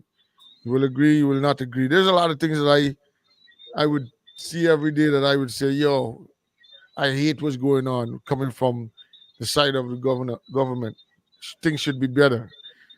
At the same time, I hate what's going on coming from the opposition side, right? You could sit down and you could point back to all the years. You can't fix it. It's already gone. You can't fix it. But what you gonna fix for the future? That's the problem. See, the thing Well, is, sorry, back to democracy, right? By the people, for the people. No, it is actually president's job to go out and circle around the people, which not a lot of previous presidents did. Because in from stories, I was told that Barnum was a man for the people. He was always on the ground with the people. Now, what is the problem with the current president, Mr. Ali, doing the same thing? Because of the ethnicity, because we can't say race, right? We got 6 different people in Guyana. How we still in the aspect of race? When enough of y'all children mix up, enough of we mix up. How we dealing with race? this is what I said earlier. How we even get into that point of view? You understand? How we even dealing with that? No, Because a lot of people, good. just a short point. Mm. A lot of people who are using, and this is the thing we got to be careful with as we say our people. We got to be careful of people who use the color of your skin to do these segregated lines. Mm-hmm. All right. And I just wanted to answer to Stacy Mack's question. What happens in Guyana, Stacy, is not it is not racism that is in Guyana. There are small pockets of individuals who are in and outside of Guyana who are trying to stroke the fire of racism in Guyana. All right. And that happens every time it's closer to elections because of the ethnicity balance in Ghana. But there's no real racism in Ghana because they are families that are interconnected. You if you came to Ghana, you would realize some families are so mixed. They're Amerindians, Portuguese, Chinese, and African, all in Yep. one family. All right. So the whole idea of this whole racial tactic are a group of individuals who believe by stroking that racial fire, they'll be able to segregate and be able to grab power by using racism. But we know that's never going to happen. And that's tried before and failed. So let me actually with color, right? This got the colorism, right? Yeah, colorism. Yeah. Let me deal with color. As I said before, my jacket is black. I've never seen a black man, nor a black woman, or a black baby. You understand me? So unless we getting blind or something with the rice still, we need to change. Because if anybody in Guyana, out of Guyana, could show me a black man, in America could show me a black man, show me a white man. I've lived in America over 10 years. I've never heard a light-skinned man trying to say, oh, I'm a white man. Even the so-called Trump supporters who is super racist, classist, sexist, and everything else in between. We don't hear, I personally never heard any one of them. And Call themselves white. I live in Florida, mind you, where people in America knows Florida as is what I put down there. You don't really play in certain parts of Florida down there. Florida and Georgia and certain places in America. Louisiana. Like you ain't going down there really and relax and so. You understand? You ain't living in certain parts. I've been in parts of Florida where when we drive in, well, we gotta be smart, right? And I hope I'm smart enough that a piece of time when we was on tour, Malachi, because we're in the entertainment industry, right? Yeah. We rented a very nice vehicle to drive out of Florida with. So I at the bottom of the map, right, in America, which is Florida. And we driving up, we were going to Atlanta. And we had to pass through the Rednecks area, Maji.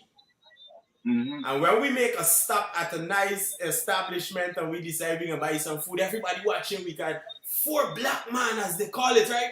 Jumping out a nice, very decent vehicle. Trust me, we look like we had money, but we know the different class we at. You understand? Fake it till you make it. Yeah.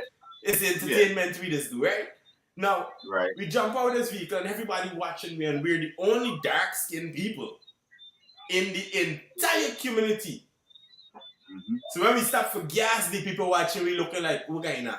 Y'all, if the people wanted to say, they would have said, but y'all know y'all don't belong in this area, right? Yeah. It's 4 Hershey's in the milk. as Charlamagne is saying, a Jeremy is. Yeah. Jeremy. Now, I say that to say, Florida don't play with certain things.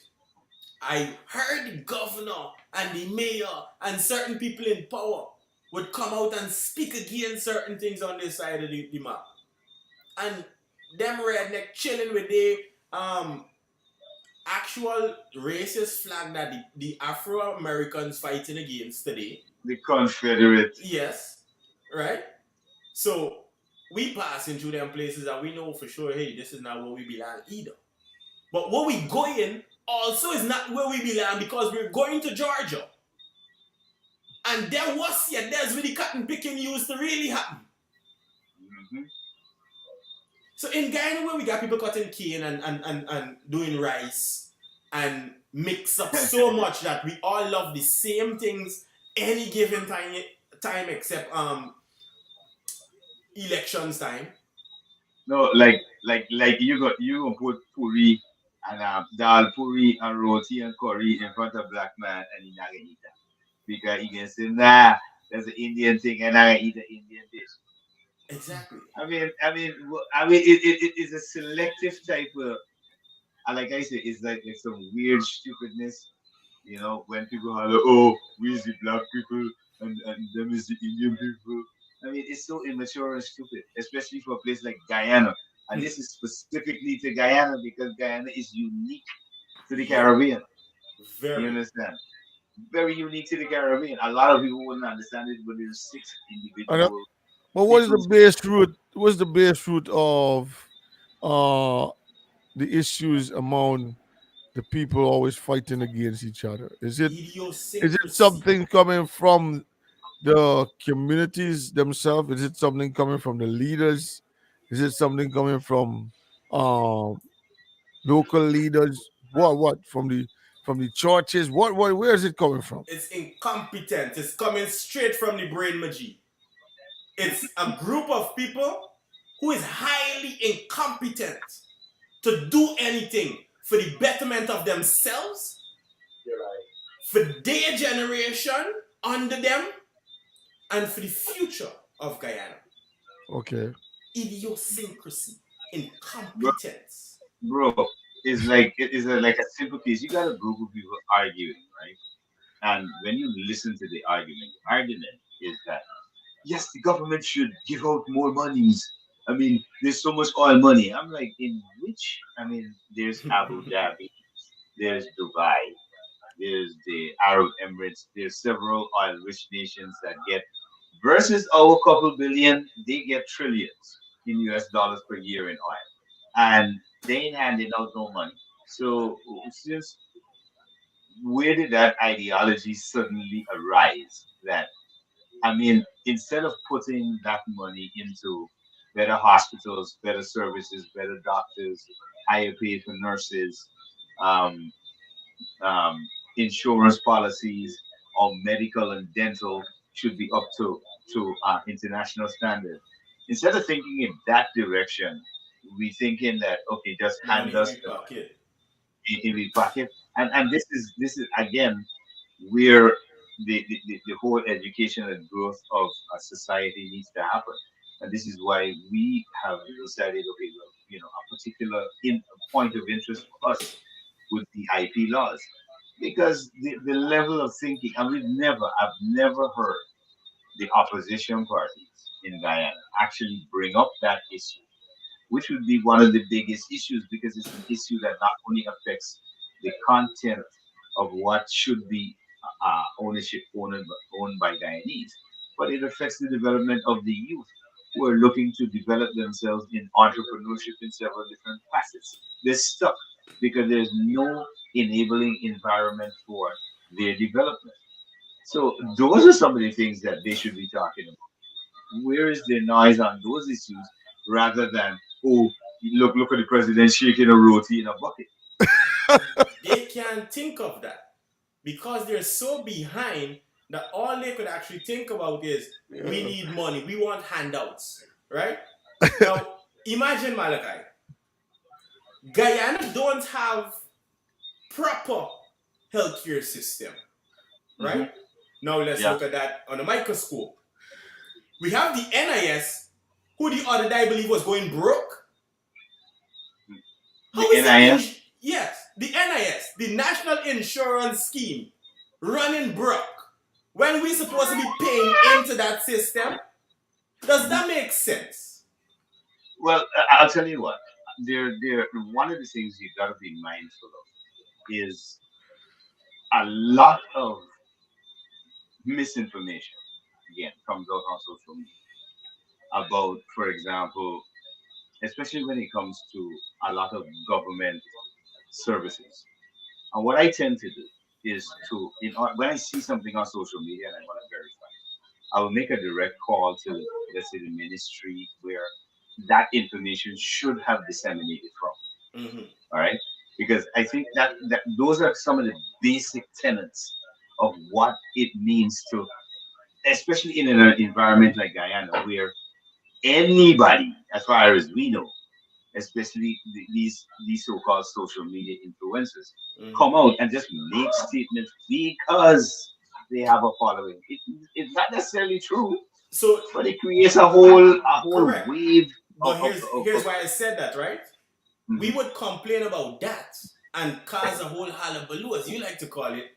But we Yeah. wouldn't come out one day and ask the people who we put in power for a healthcare system that we don't have to go to the Georgian hospital if you're pregnant or if you're sick and stand up in a line. You understand me? We wouldn't ask for an insurance policy or insurance system whereby it covers the entire people. So if you can't afford it, Mhm. the government covers it. What part we Mhm. sense there? But that's what I'm Well, saying. It comes that we're not being properly represented, and instead of being represented, it's more uh people that's on one side that's just trying to cause a kind of a yeah, come and see. Or you ever look at the there's a, a popular TikTok outline before the video. It's normally the man normally say, "Yeah, come look at this," Mm-hmm. because it's like instead of you saying, "Okay, guys, listen, calm down. I understand. I'm hearing all these different from views from all these different people. You know what? Let me put this together. Put some of these clips together, and let me make sure that I go and represent in the parliament and see where the minds of the people are, and also at the same time, it will transcend into even the other side of the people that you think, because it's important. Sure, I mean, But I instead of understand. you having that, it's more We like can't it's do that more like because in the same parliament, we got the people asking, isn't 32 greater than 33? oh God. In parliament, Maji, fighting, cussing, drunk. In parliament. This is what I we mean, have. Now, come see, right? There's the thing that said, yeah, come look at this. I am someone who's been looking at it. And I could tell you it's incompetence. You understand? well, no, I mean, no, Amara, it is factual, right? I mean, I saw there was a video on social media. I was hoping to be able to grab the video, but unfortunately, it was pulled, right, before I could grab it. But I actually saw a female parliamentarian totally inebriated. I had that in an She's archive trying. last. I saved it. You have it. You have it. I'm glad I'm it. gonna go find it. I'm gonna go find it. No, no, it was so funny. It was totally hilarious because I'm looking at this person and I'm asking myself, are you talking? We in the same. I mean, we're supposed to be talking about the budget here. What are you talking about How could exactly? I depend on somebody like Duffer represent me? Now, I am not the Well, smartest in the But bunch. that's called whatever I say. I am big and you small. When I say what I say, when I you say must jump, you say how high? understand that it is real. Yeah, Yeah, that's yeah, I'm watching. You can't tell a kid that these days, because back in the day, you could have tell a kid certain things and they get scared about certain things. But these days, kids are more so much in a place where they're being taught from social media that if your parents trying to tell you XYZ, nonsense. Mm-hmm. Mhm. Okay. They're actually telling you when you come with your little piece of your little something that you got in a nutshell, they come and bring the whole package and say, look, read it all for yourself. That's what the kids doing now. So you gotta be very mindful about these nonsense they're coming up with. You know what I Yeah, mean? I mean, especially when you got Google. But before we go too far, let's acknowledge a couple of the comments. Dr. Gilbert says development is a process. What we need is to cultivate an attitude of entrepreneurship, which I mentioned earlier, and this is why, again, I mentioned IP laws. Correct. Stacy Mack is saying they are demanding the same from Arab rich oil countries. That's the question. I mean, this has to do with asking for handouts or money from the Yeah, but government. on that note, I just want to make sure that since you're talking about entrepreneurship, there's a lot of people in Guyana, or a lot of youths in Guyana, that is seeking the opportunity that, yes, I do not have the connection directly to the source of getting contracts or getting a certain type of job or whatever, but they're being subcontracted because of their push of being an entrepreneur and seeking to be a part in the whole sense of, getting or getting a piece of the pie of what's going on. You know what I Mm-hmm. mean? Guyana is in a stage of development as per infrastructure. Of course, they're gonna be looking forward for so many things because that's the word that's coming from. Listen, this place gotta be a certain way. Basically, every business has an opportunity because it's a Exactly. growing market. So It's simple. you Every don't single have to business. be you don't have to be the main man, but you could be the man that is being on the second man or the third man, but you're the man, you still making what you're looking for. You see, Sharon, they have been so accustomed for years to thinking at a very small scale that when now the growth and expenditure and stuff is now in Guyana, where, for example, you're going to have Linden, which definitely is going to develop into a city. It has to have its own ordinance, its own infrastructural development, its own stuff going on that side. Berbice will also become the same.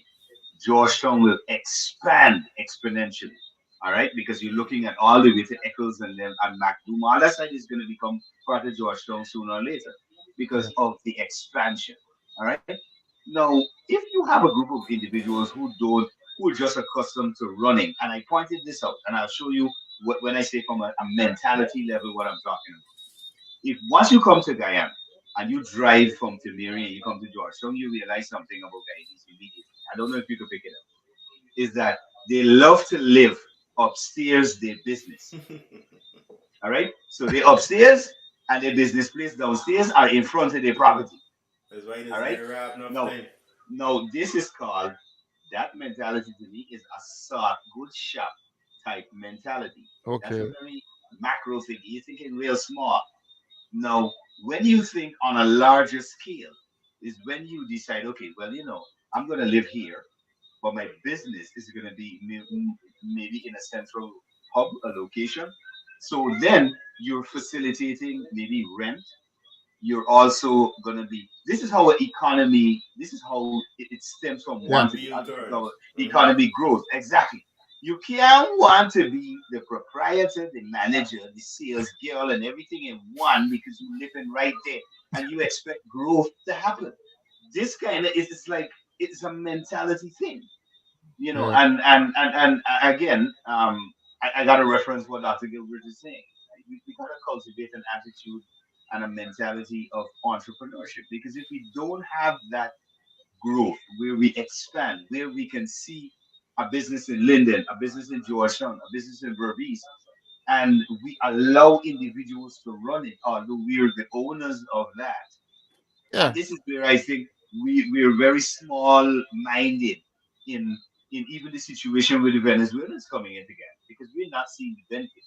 A matter of fact, I'll show you an example. Right now, if I go out to the corner where I live, the entire corner is being done over at Turning Point. They're putting in these concrete guttering and revetments and all of that. And I'm looking at that and I'm looking for the Guyanese who work in there. Like I ain't seeing not one. I'm black and you want what? No. A matter of fact, the blackers on the corner chilling and drinking beer. While the Venezuelans are the ones who are building. All right. So again, we have to again change the mentality. See this whole mentality we have that oh it's weird, but you're not doing anything with it. You're not building anything. You're not doing anything. You're sitting there and you're waiting for who? Same thing with the squatting land where the ancestors want us to hold and have. I Well, don't see it who making who sense. told them the ancestors said to hold it? Who told them the ancestors? That is what I asking too, cause my ancestors would have whipped me, knowing that I from Africa, Maji. You in just holding a bunch of grass on the land, and that is what we have, which is why we got good forestry and we could supply the rest of the earth. Everybody with the land is holding grass or big forestry. Mhm. Whereby I got decent business, I want to come and put down roots in and then hope that my children will take over. And then there's 100 odd people like me with mindset that, yo, we gotta get things in this life because guess why? Granny and mommy did not provide. Daddy was already out deep going for milk. He Rolling. probably followed the buffaloes that we don't have today. You understand? Yo, listen though, in the sphere of politics in Guyana, I don't Yeah. believe from coming from both sides or both parties that Mhm. no one should major in or feel that they should major in on race anymore. Because there is such a mix in everything that's happening. It is far much from the thought or from the message that came in the past. And I don't understand why, especially coming from the youth side of things, everybody is making a choice to what makes or what is comfortable for them. Mhm. And they're not looking at who is in power or what the stigma was from the past. They are actually saying, this is working for me. I can go down this lane. You know, this is what making more sense to me. I can go down this lane. So I think politicians, which is some is still trying to flex in that same direction of the racism talk and all the No, them people's not politicians. True segregation politicians business and stand all on of a these platform. different things. And that's what I'm saying. Guys got to start. I think they should get more sense to understand that we got to speak more in a view of Guyanese. Not them. Well, we gotta get a whole new set of people coming in. Sure. We got clean house. What? Not them What? people though. What? But that's why I said, that's why I said certain parties, both parties might be too. Yeah, Not yeah. just Of one. course, both parties Have got to see clean the house. box. Have to see the box of a few politicians in their party in order for things to actually move smoother Really than move, it yeah. is. Yeah, to move forward. Right. But one of the interesting comments is, what is the standard that we're holding our leaders to, particularly those who speak for the Black or Afro community? I mean, that's a big question. That's a big question. I don't consider what is myself the black. I standard? can't answer. Well, I don't really consider myself black either, but this is why it's Black or Afro community, right? Stacy, good night to Stacy. Stacy, making some good comments as well. Stacy, So- I think the government, just to answer Stacy Mack's question, one second. I do believe at the present time, because of course Guyana has just, and this is the thing that I want people to kind of like understand. Guyana has not got 10 years of oil yet going on to the kind of development that people want to happen. They want Guyana to turn into the US or Dubai immediately. It's going to take quite a process, and that process has a lot to do with the mindset of the individuals in this country, all right, and the diaspora, of course, because the first thing they need to understand is what the development process would entail. Now, if the government is saying to the population, listen, we need to be able to identify, which is a very basic now that we've got on it. If the government is saying we need to identify each and every Guyanese so that we can have them in the record. So we know all who are Guyanese and all who are people who are coming in to service, to work, etc., so that the Guyanese, the population of the Guyanese, can benefit from what Guyana has to offer. And this is not only those who are on the ground, but I guess for those who are also spread out across the diaspora. I think this is the main drive why President Ali is out there, to try to encourage them to focus on the opportunities that Guyana is providing. And because they're out there and may be able to access more capital than those on the ground in Guyana, they can then come home and do a lot more because they have a lot more scope because they are Guyanese. All right. Now, the whole mess that was created in Brooklyn with what was said and people trying to disrespect the president of Guyana.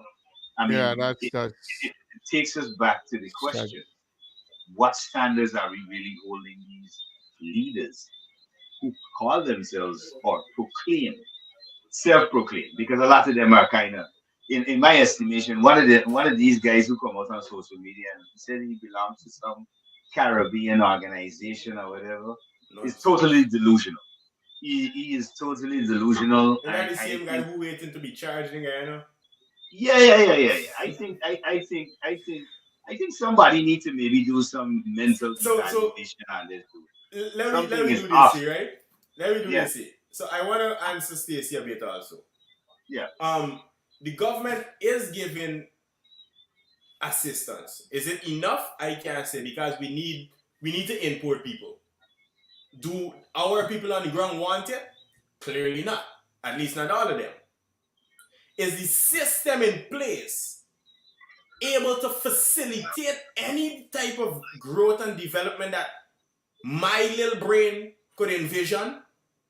Because the president's current agenda is 2020, something by 2025, which is the thing with the food basket. We're booming in agriculture, right? So they're pushing a 2025 agenda, which is a couple months from now. Mhm. But obviously they want to run for election again to sit down for another 5 years, right? So they're gonna kick you up to 2025 by 2025, right? So they're gonna kick you up to 2030.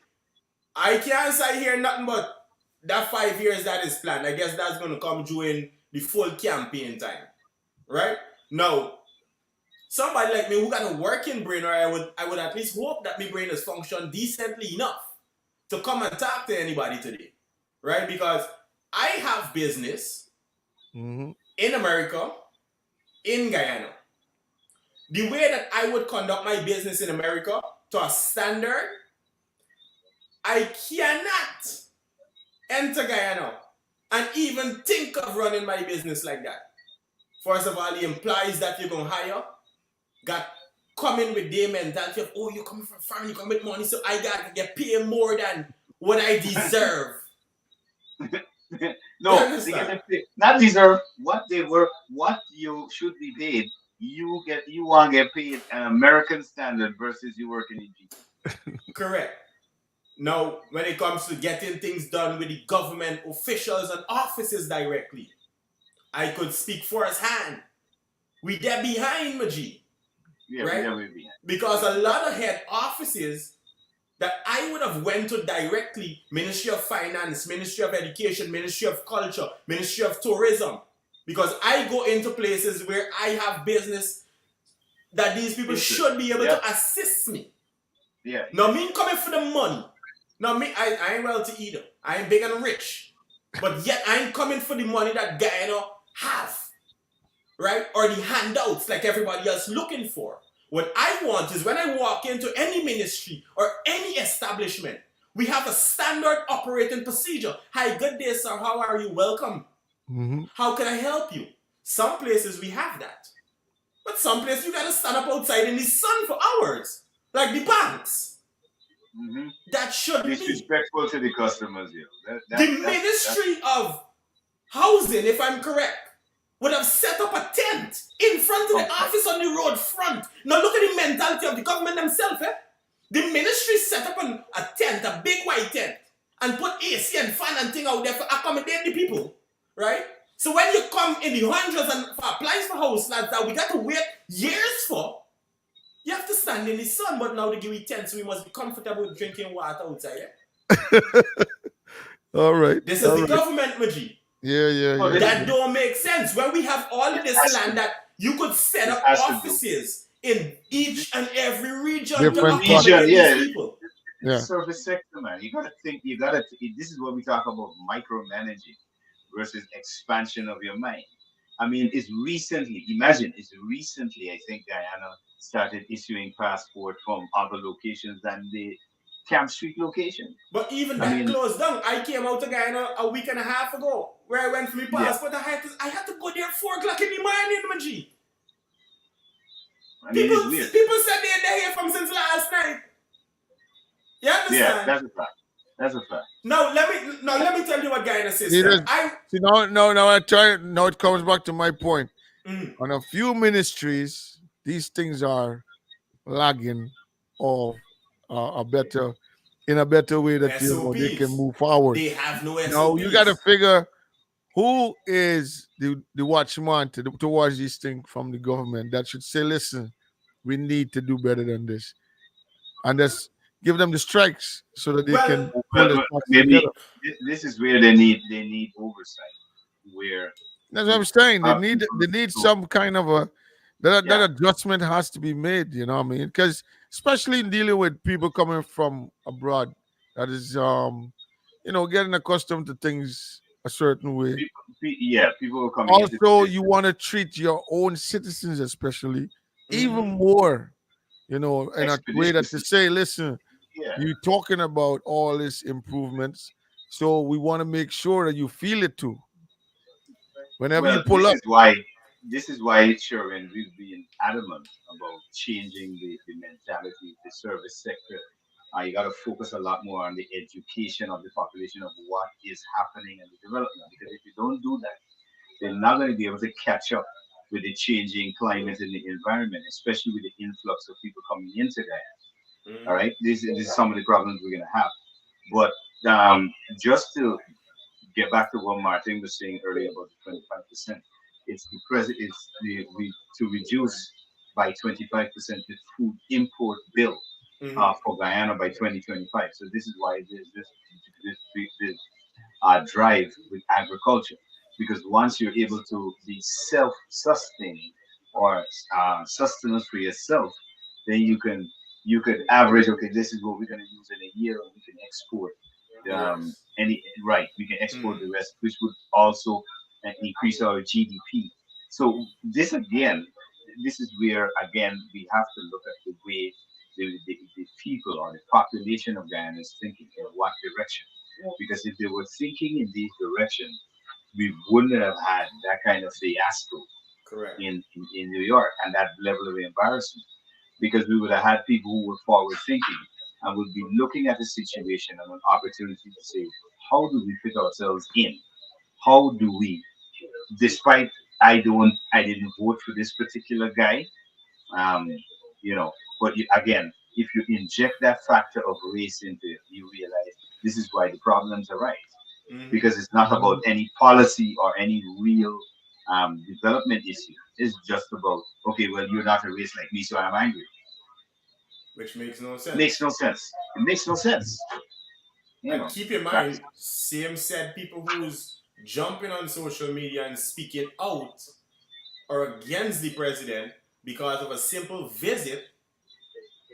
How much of them have legit business? How much of them is legitimately living in America? That's a big. We need to look at certain things, right? Right, because we need to look at certain things, Maji. How much of these people the last person, one of the persons who is speaking out, was charged for treason in Guyana. So how do you then come and speak out of anything? How do you dare open your mouth? I mean, anybody was charged with treason in the U.S. They don't have a voice. They're like, you got to take several seats. No, hold on. They still have a voice, Malachi, because it's freedom of speech. Yeah, but freedom of speech. But who you can't come attack with an empty head and a water mouth. Yeah. It would have been best that you fill your mouth with some of the same exact roti that the president was clapping, right? Yeah, so we could have the flavor to come out and speak. Yep. Now, it don't make sense to come out and talk to people like me with a brain. Stupidness, Maji. You understand? Because I have children born in Guyana and born in America. Now, clearly they're going to live two different lives. Each and every one of them. But my goal is to make sure my children live a better life that I grew up with. And my mother grew up with. And what's yet my ancestors. Me want to go back there. And we shouldn't have to go back there. Yeah, well, I've realized certain things over time, right? I don't know if it's an ideology, but I kind of break it down to an ideology of poverty, because I can't understand why, for example, and you got to look at it seriously when it comes to our people. Now, you would look at a group of guys in Oil Boys Town, right? Let's use an example, and one of them will, how we use our Guyanese language, say one of them raised, right? Yeah, one of them raised. You know what the fight down is going to be. We all on this panel know what the fight down is going to be. Now, one of them, right in the next village, that Grayson Albaiston, Alexander Village now, right? A man in Alexander Village, he raised. Now, look at the difference in what will happen to him living in Alexander Village versus another dude like he or his friend living in Albaiston and raised. Well, we had a perfect example a couple of days ago, Malachi, whereby a youth from Sophia just bought a brand new motorcycle, as they say. Exactly. That is why I made this analogy. Exactly. Just for his bike. Now, what did it? The analogy. What happened? A young man purchased a motorcycle and they killed him for it. How Wow. much motorbike the police station have right now? Where is our brain, G? How much thousands of motorcycles does each and every single police station have? housing today in the rain, taking sun, taking dew for no reason at all because you didn't have your right paperwork or one may have been caught stealing it. But this is what we have to go through in Guyana, brother. But then at the same time, everybody could afford to drive a car. It don't add up, my G. It don't add up. Now when I go to Safari, I gotta be frightened. I can't even buy a moped because I got frightened. A man gonna rap me and kill me for me thing. I can't go with nothing fancy. It's Given like that I coming from America. It's like a crowd in the Barber syndrome. And trust me, Right. Sapphire, where everybody in Guyana know, is not a bad community. I grew up around Nope. there. No. I can testify to that. Sapphire is not Nothing bad. about Sapphire bad, Maji. Everybody on the Nothing. mother girl So- so their piece of So land. why is it? What happened in the past that might No. still no, make that name? No. It's sound not a frightening. matter of past. It's not a matter of past. There's What certain communities you know for sure that it's gonna be from the past or maybe because of a certain incident or whatever that caused that area to be. You remember, Sapphire is basically a new community. So it hasn't been there for 20 odd years. It's been there growing for 20 odd years. But the way it is now, as a demarcated community, roads, different fields, and all of that, that's a recent development. All right. So what I was telling Sherwin is not that Sapphire is a bad, is that you have individuals, groups of individuals who, for example, nobody could say there aren't jobs available. Because if you go and do a labor job today, Yep. and if you want your money, if you get paid today and if you want to do that. Yeah. Right, in Guyana right now. So this whole thing about we getting money, people taking blows is because they don't want to get up and And get work. money. You know how it is in America. Whether it come rain, hail, snow, you better get your behind out of bed and go to work. And Yep. if you do not go to work on time, you will be replaced. It's simple as Of that. course. They ain't got no ifs, ands, or maybe. But in Guyana, we have this attitude. I call the boss man, they can't make it today. Just like how the song say, but they call the boss and tell you, they no work today. They just do that here in Guyana. And because, one of the things, I mean, if I have a chance to talk to President Ali or the government movers and shakers about certain things, I'll tell them straight up, we got so many holidays. And if we're going to be a productive society, we got to get rid of those holidays because you're not working. A man tell me the other day. And drink rum. You understand? A man It's tell me just the other day. foolishness. A man tell me the other day. The man said, yo, in Guyana, if you want to stay home for work, you could just say, I can't come today, and you just show back. Or Right? you sick, or you go to the hospital and get a fake medical. You pay a $5. In America, you gotta 5,000 and say you get you better call in time for the sick, call out sick. You gotta call within the time that is specified, or you gotta make sure you even call within the time that's specified also for the family sure, leave, family sick the part that leave, you or miss, whatever. the part that you missing again. Specification still. No, but listen, the part you missing again is that the doctor is gonna be in cahoots with you for you get this time. No, I had a piece of that when I've been down there. I collect me couple days. See, You know, I that do. is I the do. system I can't Yeah, I don't subscribe want to, to make a brother. rule and no, not a no, but specific, here what happened. not a No, specific this- place you could go and No, get it. no, but this is what we're talking about. Once somebody, for example, you're driving down the road, the police have a traffic stop, you're stuck. You pull out your phone and you could call somebody who's higher ranking than that constable on the Yeah, street. that don't make And the sense. person, I can say, but left the person let it go on. That don't make That sense. is, this is what we're talking about. This is the kind of stuff that we're saying.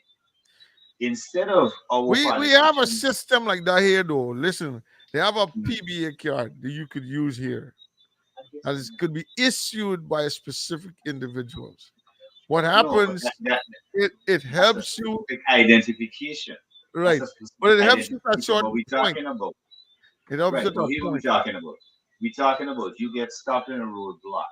You And you make have, a for phone example, call. since right, and you make a phone call, and the superior officer tells that officer on the road that the person is my family, there's my friend, or some acquaintance, or some nonsense. This is the kind of things that Yeah, that Martin is gotta stop, actually man, talking for about real. on radio, and it goes across the board. It's a Comes kind of back to it's an intrinsic mindset of corruption where nothing ain't going straight because I could call somebody. me I last got week some about money. I could pay. the sitting government.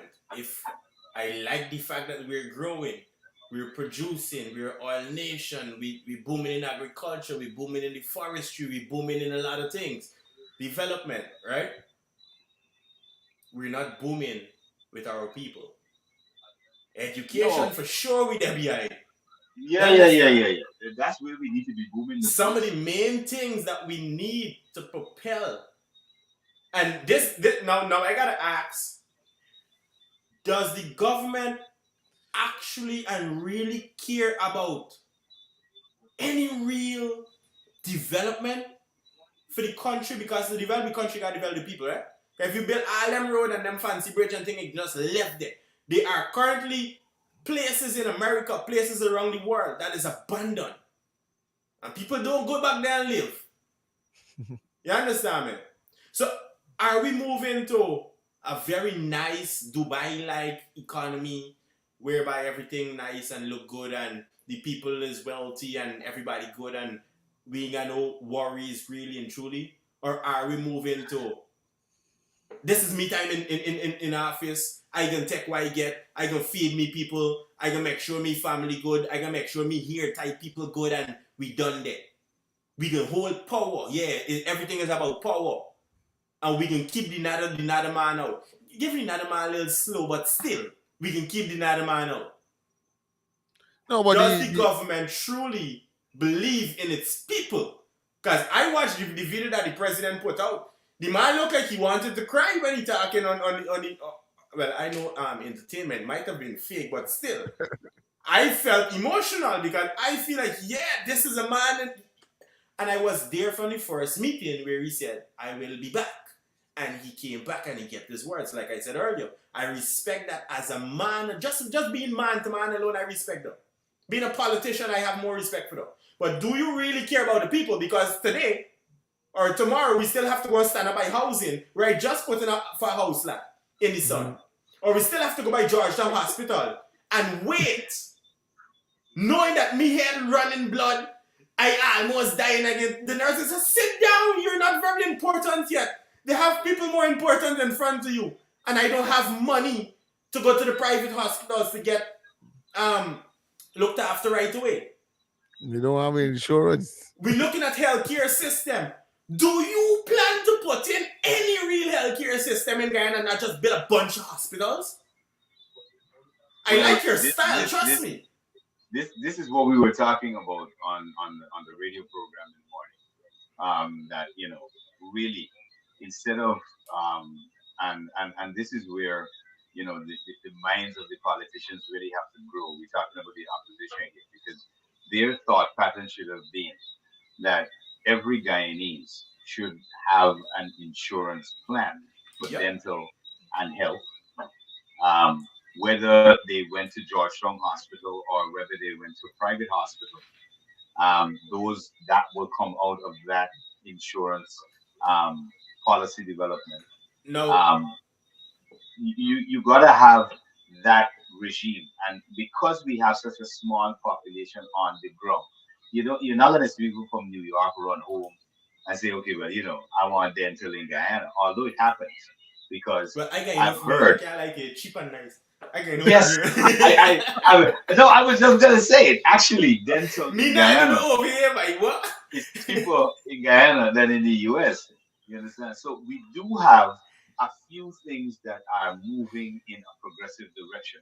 However, like Martin mentioned earlier, and this is one of my forever mantras, I would say, educating the population to understand their position, where we are in the global scale I'm talking about, not just one little myopic, oh, these Guyanese, equals beyond. No, not that kind of nonsense I talking. I talking about understanding who we are as a nation Yeah. on the global scale, what we are representing.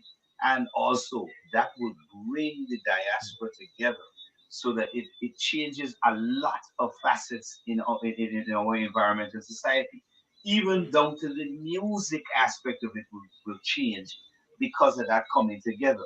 So we got to really look at those individuals who are more bent on division. You got to look at them and say, well, you see these people, they got to get marginalized for real because they're the ones that are really putting a spoke in really from the wheel actually turning and going the full 360. They're going 45, jam off and go back because we have a set of these individuals who are not forward thinkers. You understand? They're only bent on, okay, let's have discourse, let's have disunity, let's have a level of total chaos. That's not what we're looking to have, you know. So education again helps to break down a lot of these barriers because I hear some people on call-in programs on the radio in Guyana call in and they would say some things that are like you wondering, did you even go to high school? Because what you expect the government to be doing is not a government portfolio, it's not a something that the government should be involved in. And a lot of it bends to something that has to do with their personal life. And it's totally crazy. Which country could you go to? You can't even go to America and tell them that, oh, the government should be paying attention to issues in your life. Really? They have the kind of time to worry about what's happening with your personal life. I don't think so. I think it's the policies that you have to kind of understand the regimes of what's happening. And this is where we fail and always have this thing where we go out there, especially on social media. And oh, the government didn't do this. Oh, the government is responsible for this. Oh, if it rained too much, that's a total act of God, but the government was responsible, I guess, for the too much rain. Well, we know the guy hold the short end of the stick for the blackout. Yeah, well, for now, no, listen, for now, and I'll tell you why I don't give them the short end of the stick yet with the blackout. I remember carefully, just at the end of the tenure of the last government, APNU, we had new plants installed for Wartzilla, right?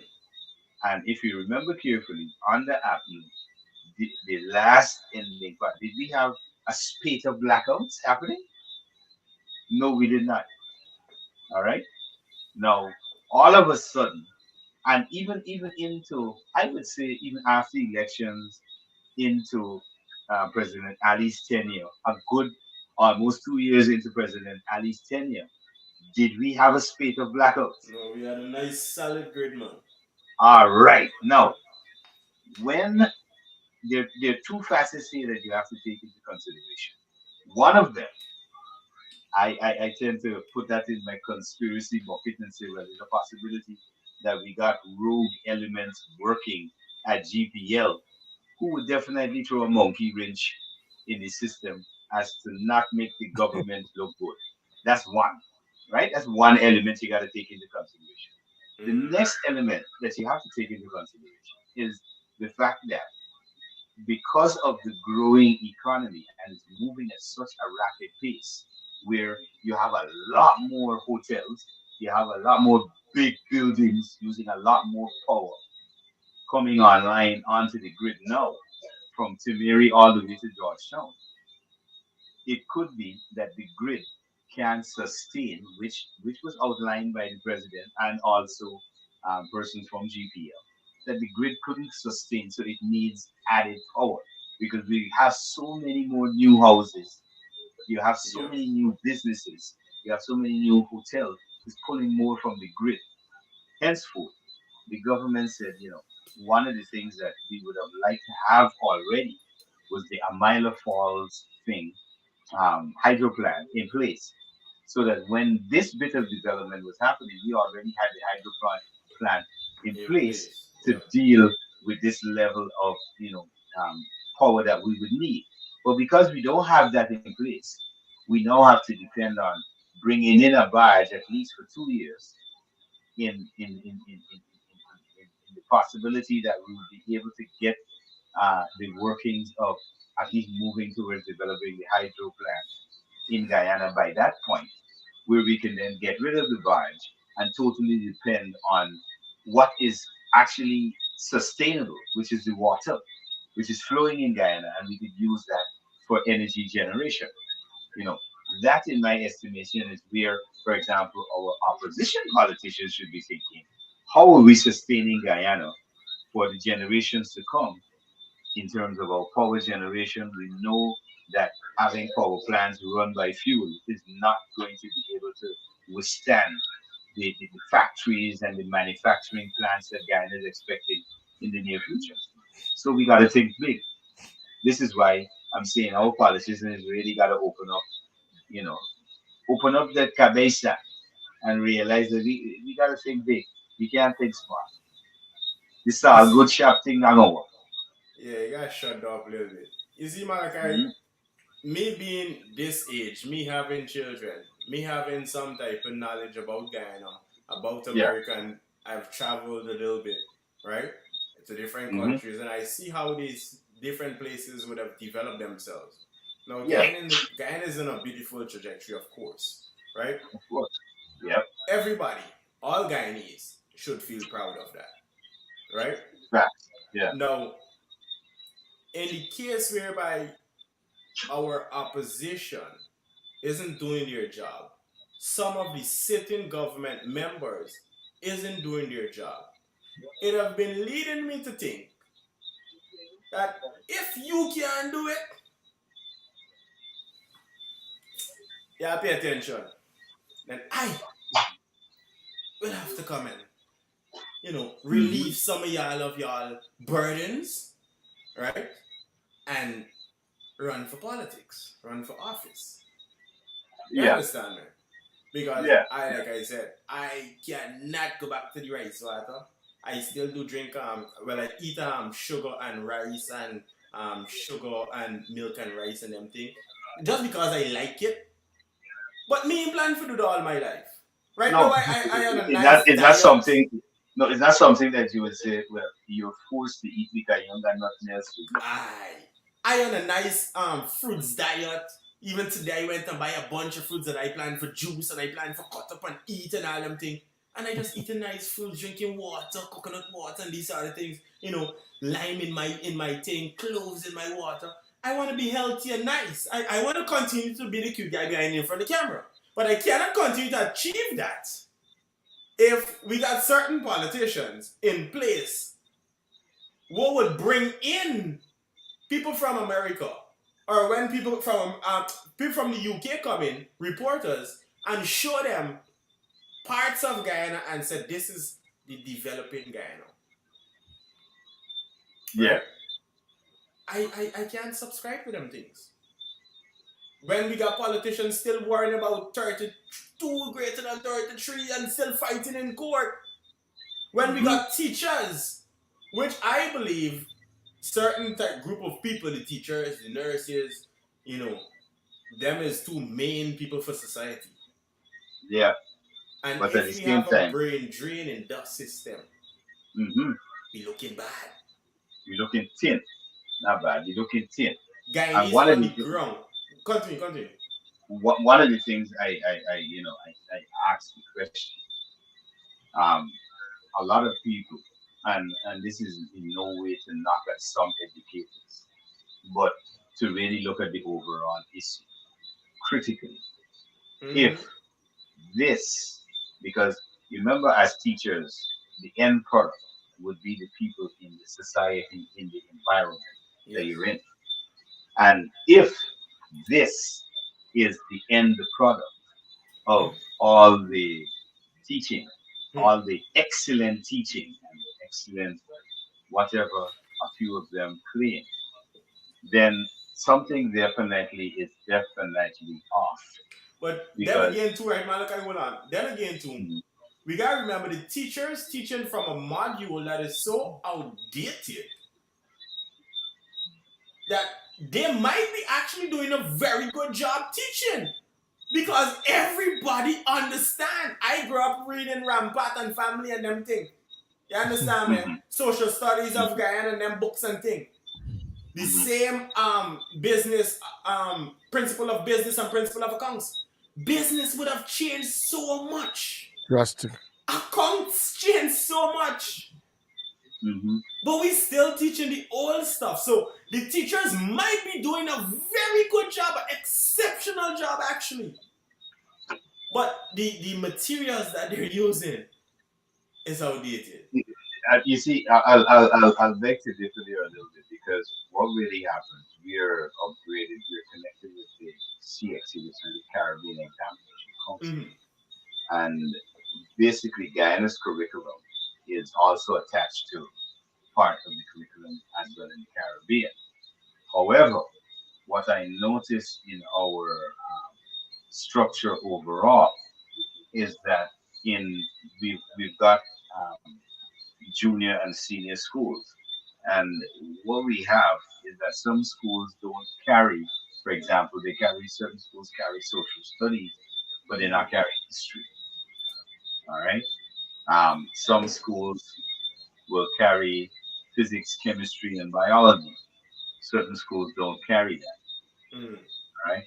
So you need, in order for me, I mean, and I went to a country. I lived in a Caribbean island that was number 14th in the world in its level of education at the time, and that was Montserrat. All right. So I can tell you, there were certain subjects that you could not avoid, period. You could not avoid chemistry. You could not avoid biology. And you could not avoid physics, mathematics, English A, B, and literature. Literature. Those subjects, you had to have those subjects on your roster. I mean, you could move on to, you could have done woodworking, you could have done technical drawing, which would lead you into architecture. You could have done electrical um, development, all of that kind of stuff. You could have added on as part of your subjects, but there were certain subjects that you could not get away from. Period. Now, if you have those in the curriculum, you realize you have a different, for example, a different level thinking society. Because, for example, let's go to the COVID issue and the education during that time period. It would have been way easier for people to understand the COVID issue, because if chemistry, biology, and physics was in their regular curriculum, they would have understood it from the standpoint, listen, of what it was. Okay, so we are so, and this again, I think, Martin, this is why we constantly talk about education, education, education. And one of the areas I think the government can really fast track this education is to really focus on PSIs, which are public service information ads, which kind of disseminate information in creative ways that get people to understand. For example, if you want to stop littering, which is a very simple thing, you have a litter bug campaign, which you don't stop it after a year or two, which is the usual thing in Guyana. They'll start a campaign and decide that after 2 years it's done.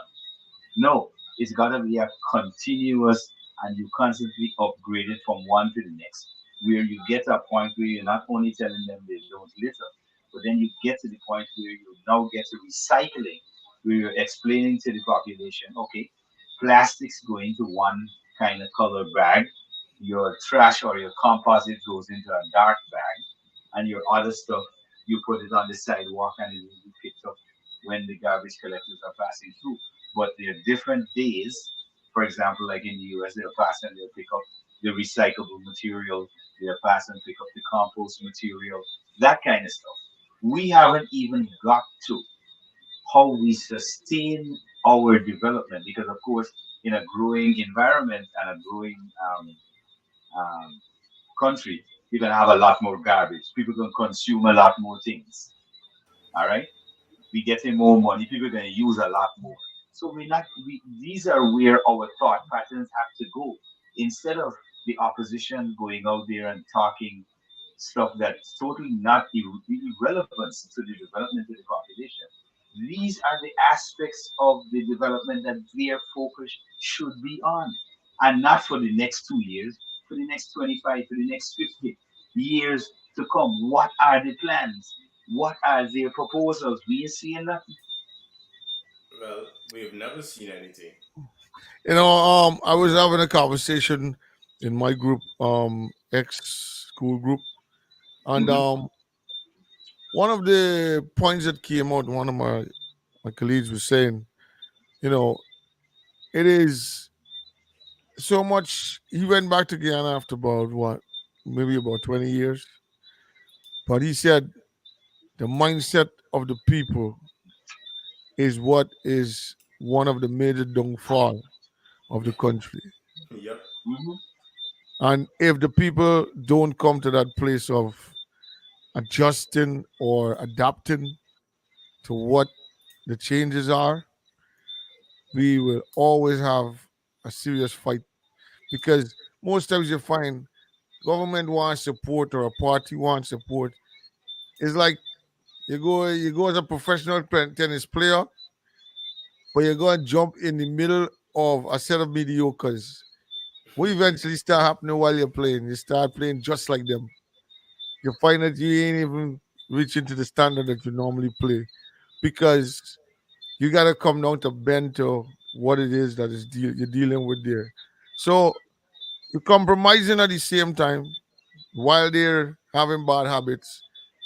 And, like you're saying right now, Malachi, you have to make sure as a government and opposition, as the parliament in the whole, push to educate the people properly of where really we are, what is expected of us, and how you can make a difference or make it easy as a people for the country to grow. Because this is why every elected member in there is in there.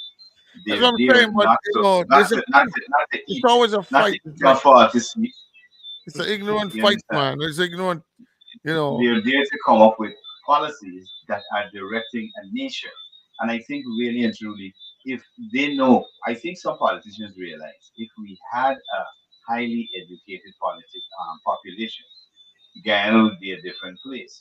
Because a lot of the tomfoolery that some of our politicians get away with, they would not be able to get away with. One of the things I think we need to definitely, as a Guyanese, the Guyanese population and diaspora need to cry for is a change in our parliamentary structure and the laws that govern how our elections are run.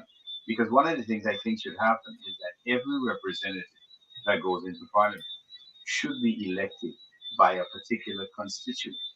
They should have votes behind them. So if you go in parliament and we realize you're not representing that group of individuals properly, we can recall you from parliament, although you belong to the ruling party. It doesn't matter. You know what people gotta go home. Malachi, you know what people gotta go home. No, but this is why. Let me send them home. I got brain. I ready for politics. But you see looking at dress. This is why. Because there's a lot of people run the way they run. There's a lot of people that even though they're representatives, so-called representatives of a certain group of people, right? Which is a certain group of supporters, I should say, and not a group of people, but supporters. They are not so loved because of their lack of representation for the people. You know what I mean? And they've been ongoing for years in that capacity. You know what I mean? There is where we now start to fight with race. Because if we cannot take out one person from power, as we should have been able to as a true democracy country, correct, then we have to bundle everybody up and say, all of y'all is racist towards black people. because the ones in power is aiding and abetting these people. Like back in the days, and I always come with stories, of course, because it's my experience. Remember I said I used to push me hand over by my neighbor yard and pull the belange. What I didn't say is my mom sent me one time to go and steal the belange and the pepper. You understand? Now, may come here for not my mother, right? But this is the truth. This is my truth. And what I said one time, it was super late and she wanted some pepper for eating. I said, listen, you gotta go for your own pepper. And I got a beating because I talked back and I disrespected her, right? But I stand up for what I then believe was wrong. Mm-hmm. So imagine if my mother had continued to force me to go and pick the neighbor thing there and beating me when my brother or my sister do something. And I used to get licks because I'm the young one and you got always drag your tail with you. So I was everybody's tail because I'm the middle child. So if my brother and my sister do something that I did and I send on me snitching, I get in a whipping because the upholder is worse than the thief. Yeah, okay. Right? So if you gonna beat me for being the upholder, but you want to encourage me to go and thief on your behalf, we ain't gonna have that. At some point we gotta change that. Yeah. What I did to put a stop into all of that is one day I got a beating and I didn't like it. And I pick up a cutlass and I say, so happen. All 500 chicken that we mining, I start lashing all of their heads off. To show you that I will not stand for stupidness. And right away, I could say I've never got a beating. Well, if I can show you how we can learn, this is my way of showing them how we can learn the hard way. Because if I talk to you, I'm disrespecting you. And this is why when I speak today, I speak with so much passion. Because I cannot subscribe to things wrong in my life, Maji. If my mother do wrong today, she could tell you, me she just get it out, ding that. Anybody around me them just get it out.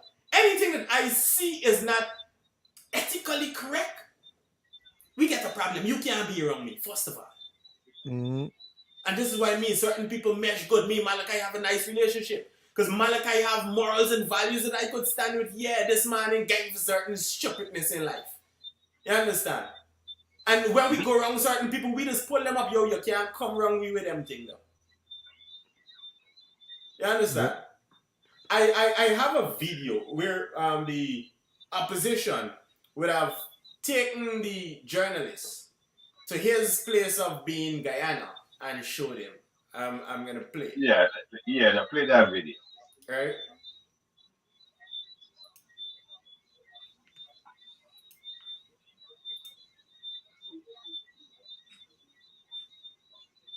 From the oil boom. 40% of the population still lives in poverty. Even in the capital, some neighborhoods reek of neglect and deprivation. Now, it's a good thing that the commercial come on, right? So you could take that off.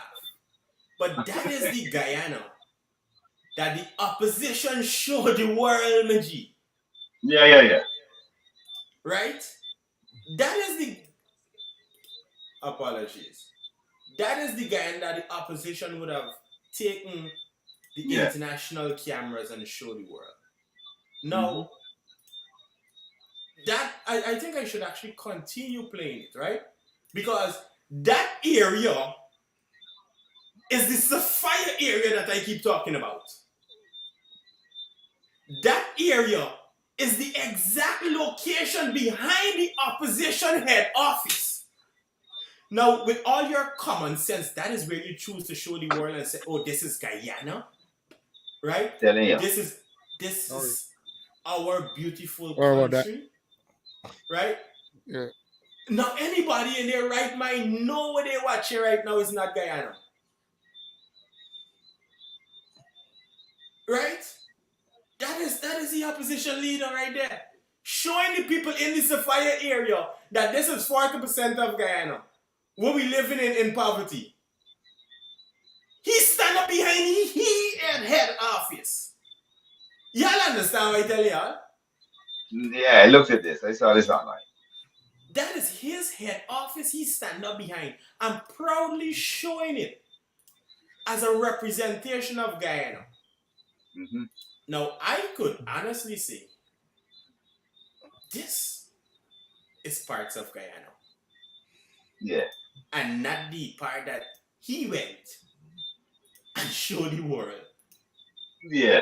Guyana is one of the only place that have mansion. The real mansion. This is a man house. You understand, man?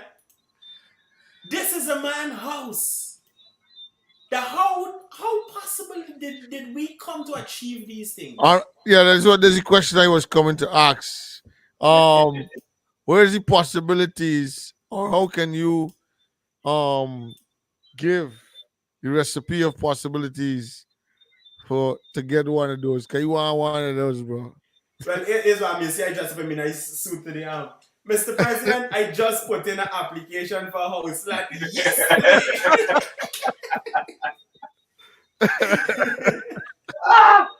Hey, coming, but I seriously, yeah, let me beg. I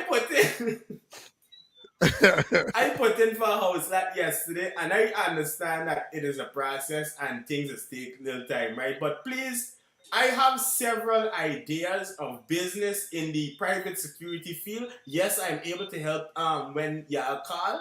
I'm actually going to be one of the person if Venezuela decide for jumping Guyana instead of taking it. I'm ready. I just went to renew my passport, by the way, just so y'all know. So I'm ready to come back home and fight for we country as a true patriot, right? That's one. I control a private security company, right? Whereby I have training from America and I got people with skill training. I got people from the FBI, the CIA, and everything working with me, right? To better myself and my company as a private security service in Guyana and in America. So I got a little knowledge. May I stop it now? My jacket black na me. My hair straight under this turban, by the way.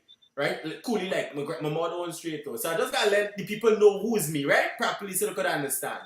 But you see the nice house when we just show up and start showing what I want. I want no, I like me one house. You want house. Sure, we want house. I got 4 children. I want an acre land for each child. Please and thank you. I can start building right away. That's how much? 5 acres? No, I just want 4 4 acres. Let me beg properly. You gotta beg with sense, right? I plan to have 13 children because I have a big vision for myself and me. Remember? I want real picnic, right? Really. 13 picnic. You ain't gotta give me all 13. Give me 7.5 acres of land, right? For each child, and we're gonna divide it up and we're gonna start building business. And I'm able to provide jobs for our fellow Guyanese. I will be able to import people from different countries also, right? So we could have a better and thriving, developed economy, like what we're looking for. Remember, is what the brother said early 2025 by 2025. I there right? If we could have that by 2025, I would be grateful. I'm say, you and bag water after that.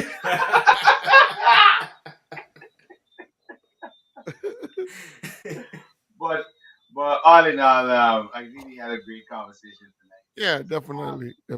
We again, for those people who may not have seen the entirety of the conversation, we were dealing with a particular issue this evening, which had to do really with because the president has visited places in Brooklyn, New York, which were owned by Afro-Guyanese who are obviously supporters of the opposition party. There was a big hullabaloo.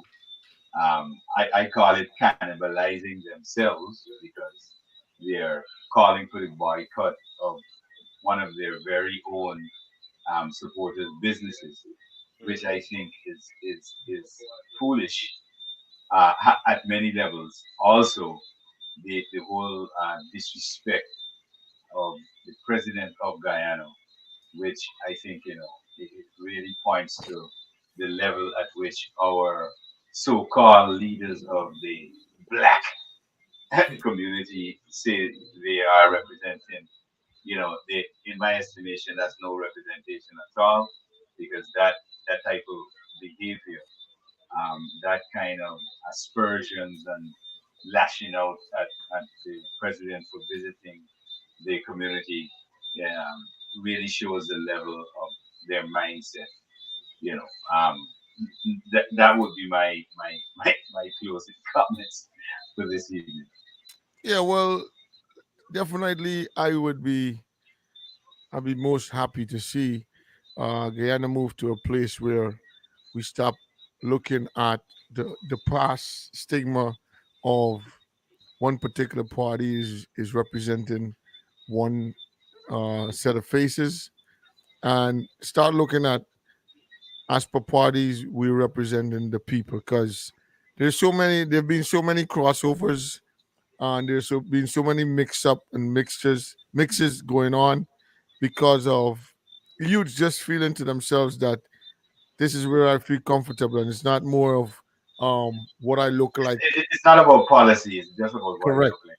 So it should be more about policy, and not it what I should look be it should be into that place of we thinking about the democracy of the country, what I mean, making it a better place, and also, allowing our real personalities to calm down, the personalities that is leading you into the direction of trying to mislead, and just allow folks to give their own, or have their own opinions, and act in their own ways of how they feel comfortable, and what I mean, get around what they want to get around with. If you're not comfortable, of course, that's just for that point in time, but after that, the love should still be there for each and every person, or together we still should have that love for each other, and figure out how we can actually be a better people. Straight Yep. up. Yep. Well, I got a little bit of a mouthful. I don't believe we as young people should be subscribing to anything that is not ethically inclined, right? If you notice somebody in got proper morals, values, as we know, Guyana is a bribery system. And if you're part of that system, you should want to change that because you're suffering. Yeah. I am a part of that system, so I do want to change that because I don't want to continue to suffer, right? And I do plan to run for office one day. Might not be tomorrow. No, I very seriously must take me word serious, Midgie. I do plan to run for office. I don't believe. Man, serious what you think, sure. You see how I am a nice guy, me flag and me thing, and I come nice looking, presentable this day. Alright. I beg you for me house lot, me industrial sites I could build me business them properly. I want our country to thrive, because here's what happened. I tell people are selfish, right? Me selfish for you, I selfish for me. I greedy for me. I want to see my country do good. I want to see my country on top. Not for you, not for Malachi, not for nobody else, but for me cheering them. Yeah. And because I want to see that, that is going to help my children to be better at the end, because me bringing out no dunce. You understand me? I bringing out thriving second generation Guyanese people who looking for me youth them done already want to come back home, and they're born in America. You see the difference in thinking with people? When we got big people from Guyana running on the political asylum and such pretense, overstaying their visa and these sort of things, the government need to look into them thing properly, yeah? Just saying. Yeah. But we got people running out of Guyana and then looking back at Guyana and saying, y'all doing wrong. And this is what I want. But you left and you did nothing. No, he's supposed to stay and make a change. That's how it works. So I left Guyana at a young age, not by choice, because I had to follow me mother. But I choosing to go back to Guyana to make betterment for myself and my children and for the fellow Guyanese. Oh, it's only a couple of days you there up in America there. Don't let it couple of days here, okay. No, but this is the thing, right? I come here It's 10 years it take me for learn years. Well, don't let me even talk around. But America is a capitalist system, and these man is functional for money. When I come back to the airport, the lady asked me, the immigration asked me, "Are you bringing back any money, sir?" I said, "No, ma'am." She said, "You spent all." I said, "I live here. I have cards." Me even tell you I left me money down there, or I kind of money. No, you want too much of my business. No. I live here, mommy. I live here in America. She said, "I know, I could see it." I said, "No." She wanna like you went to mix some bread and go back. Let me not tell you that. Where's our cut of that bread? You look Me not tell you that America's smart. Even in living in Guyana, I still gotta report me taxes. That I make money in Guyana. Plus, I still gotta report taxes in Guyana. You see all these people mashing you? We need to understand. Fellow Guyanese, my name is Martin Almeida Barrow. I am here for you, for the people, by the people, of course. Hey, the people. He represents, he's democracy itself. Well, I will take that. Folks, it's always a pleasure being here. Tonight, off from 7 until. Hope we had a great discussion with us. And of course, let's think about coming together as Guyanese in Guyana and the diaspora and looking at Guyana, the true development and not true division, but togetherness is it. One people, one nation, one destiny. All right. Good evening. Have a great evening. Come on, bless. Stars among stars. We. Lights, camera, someone.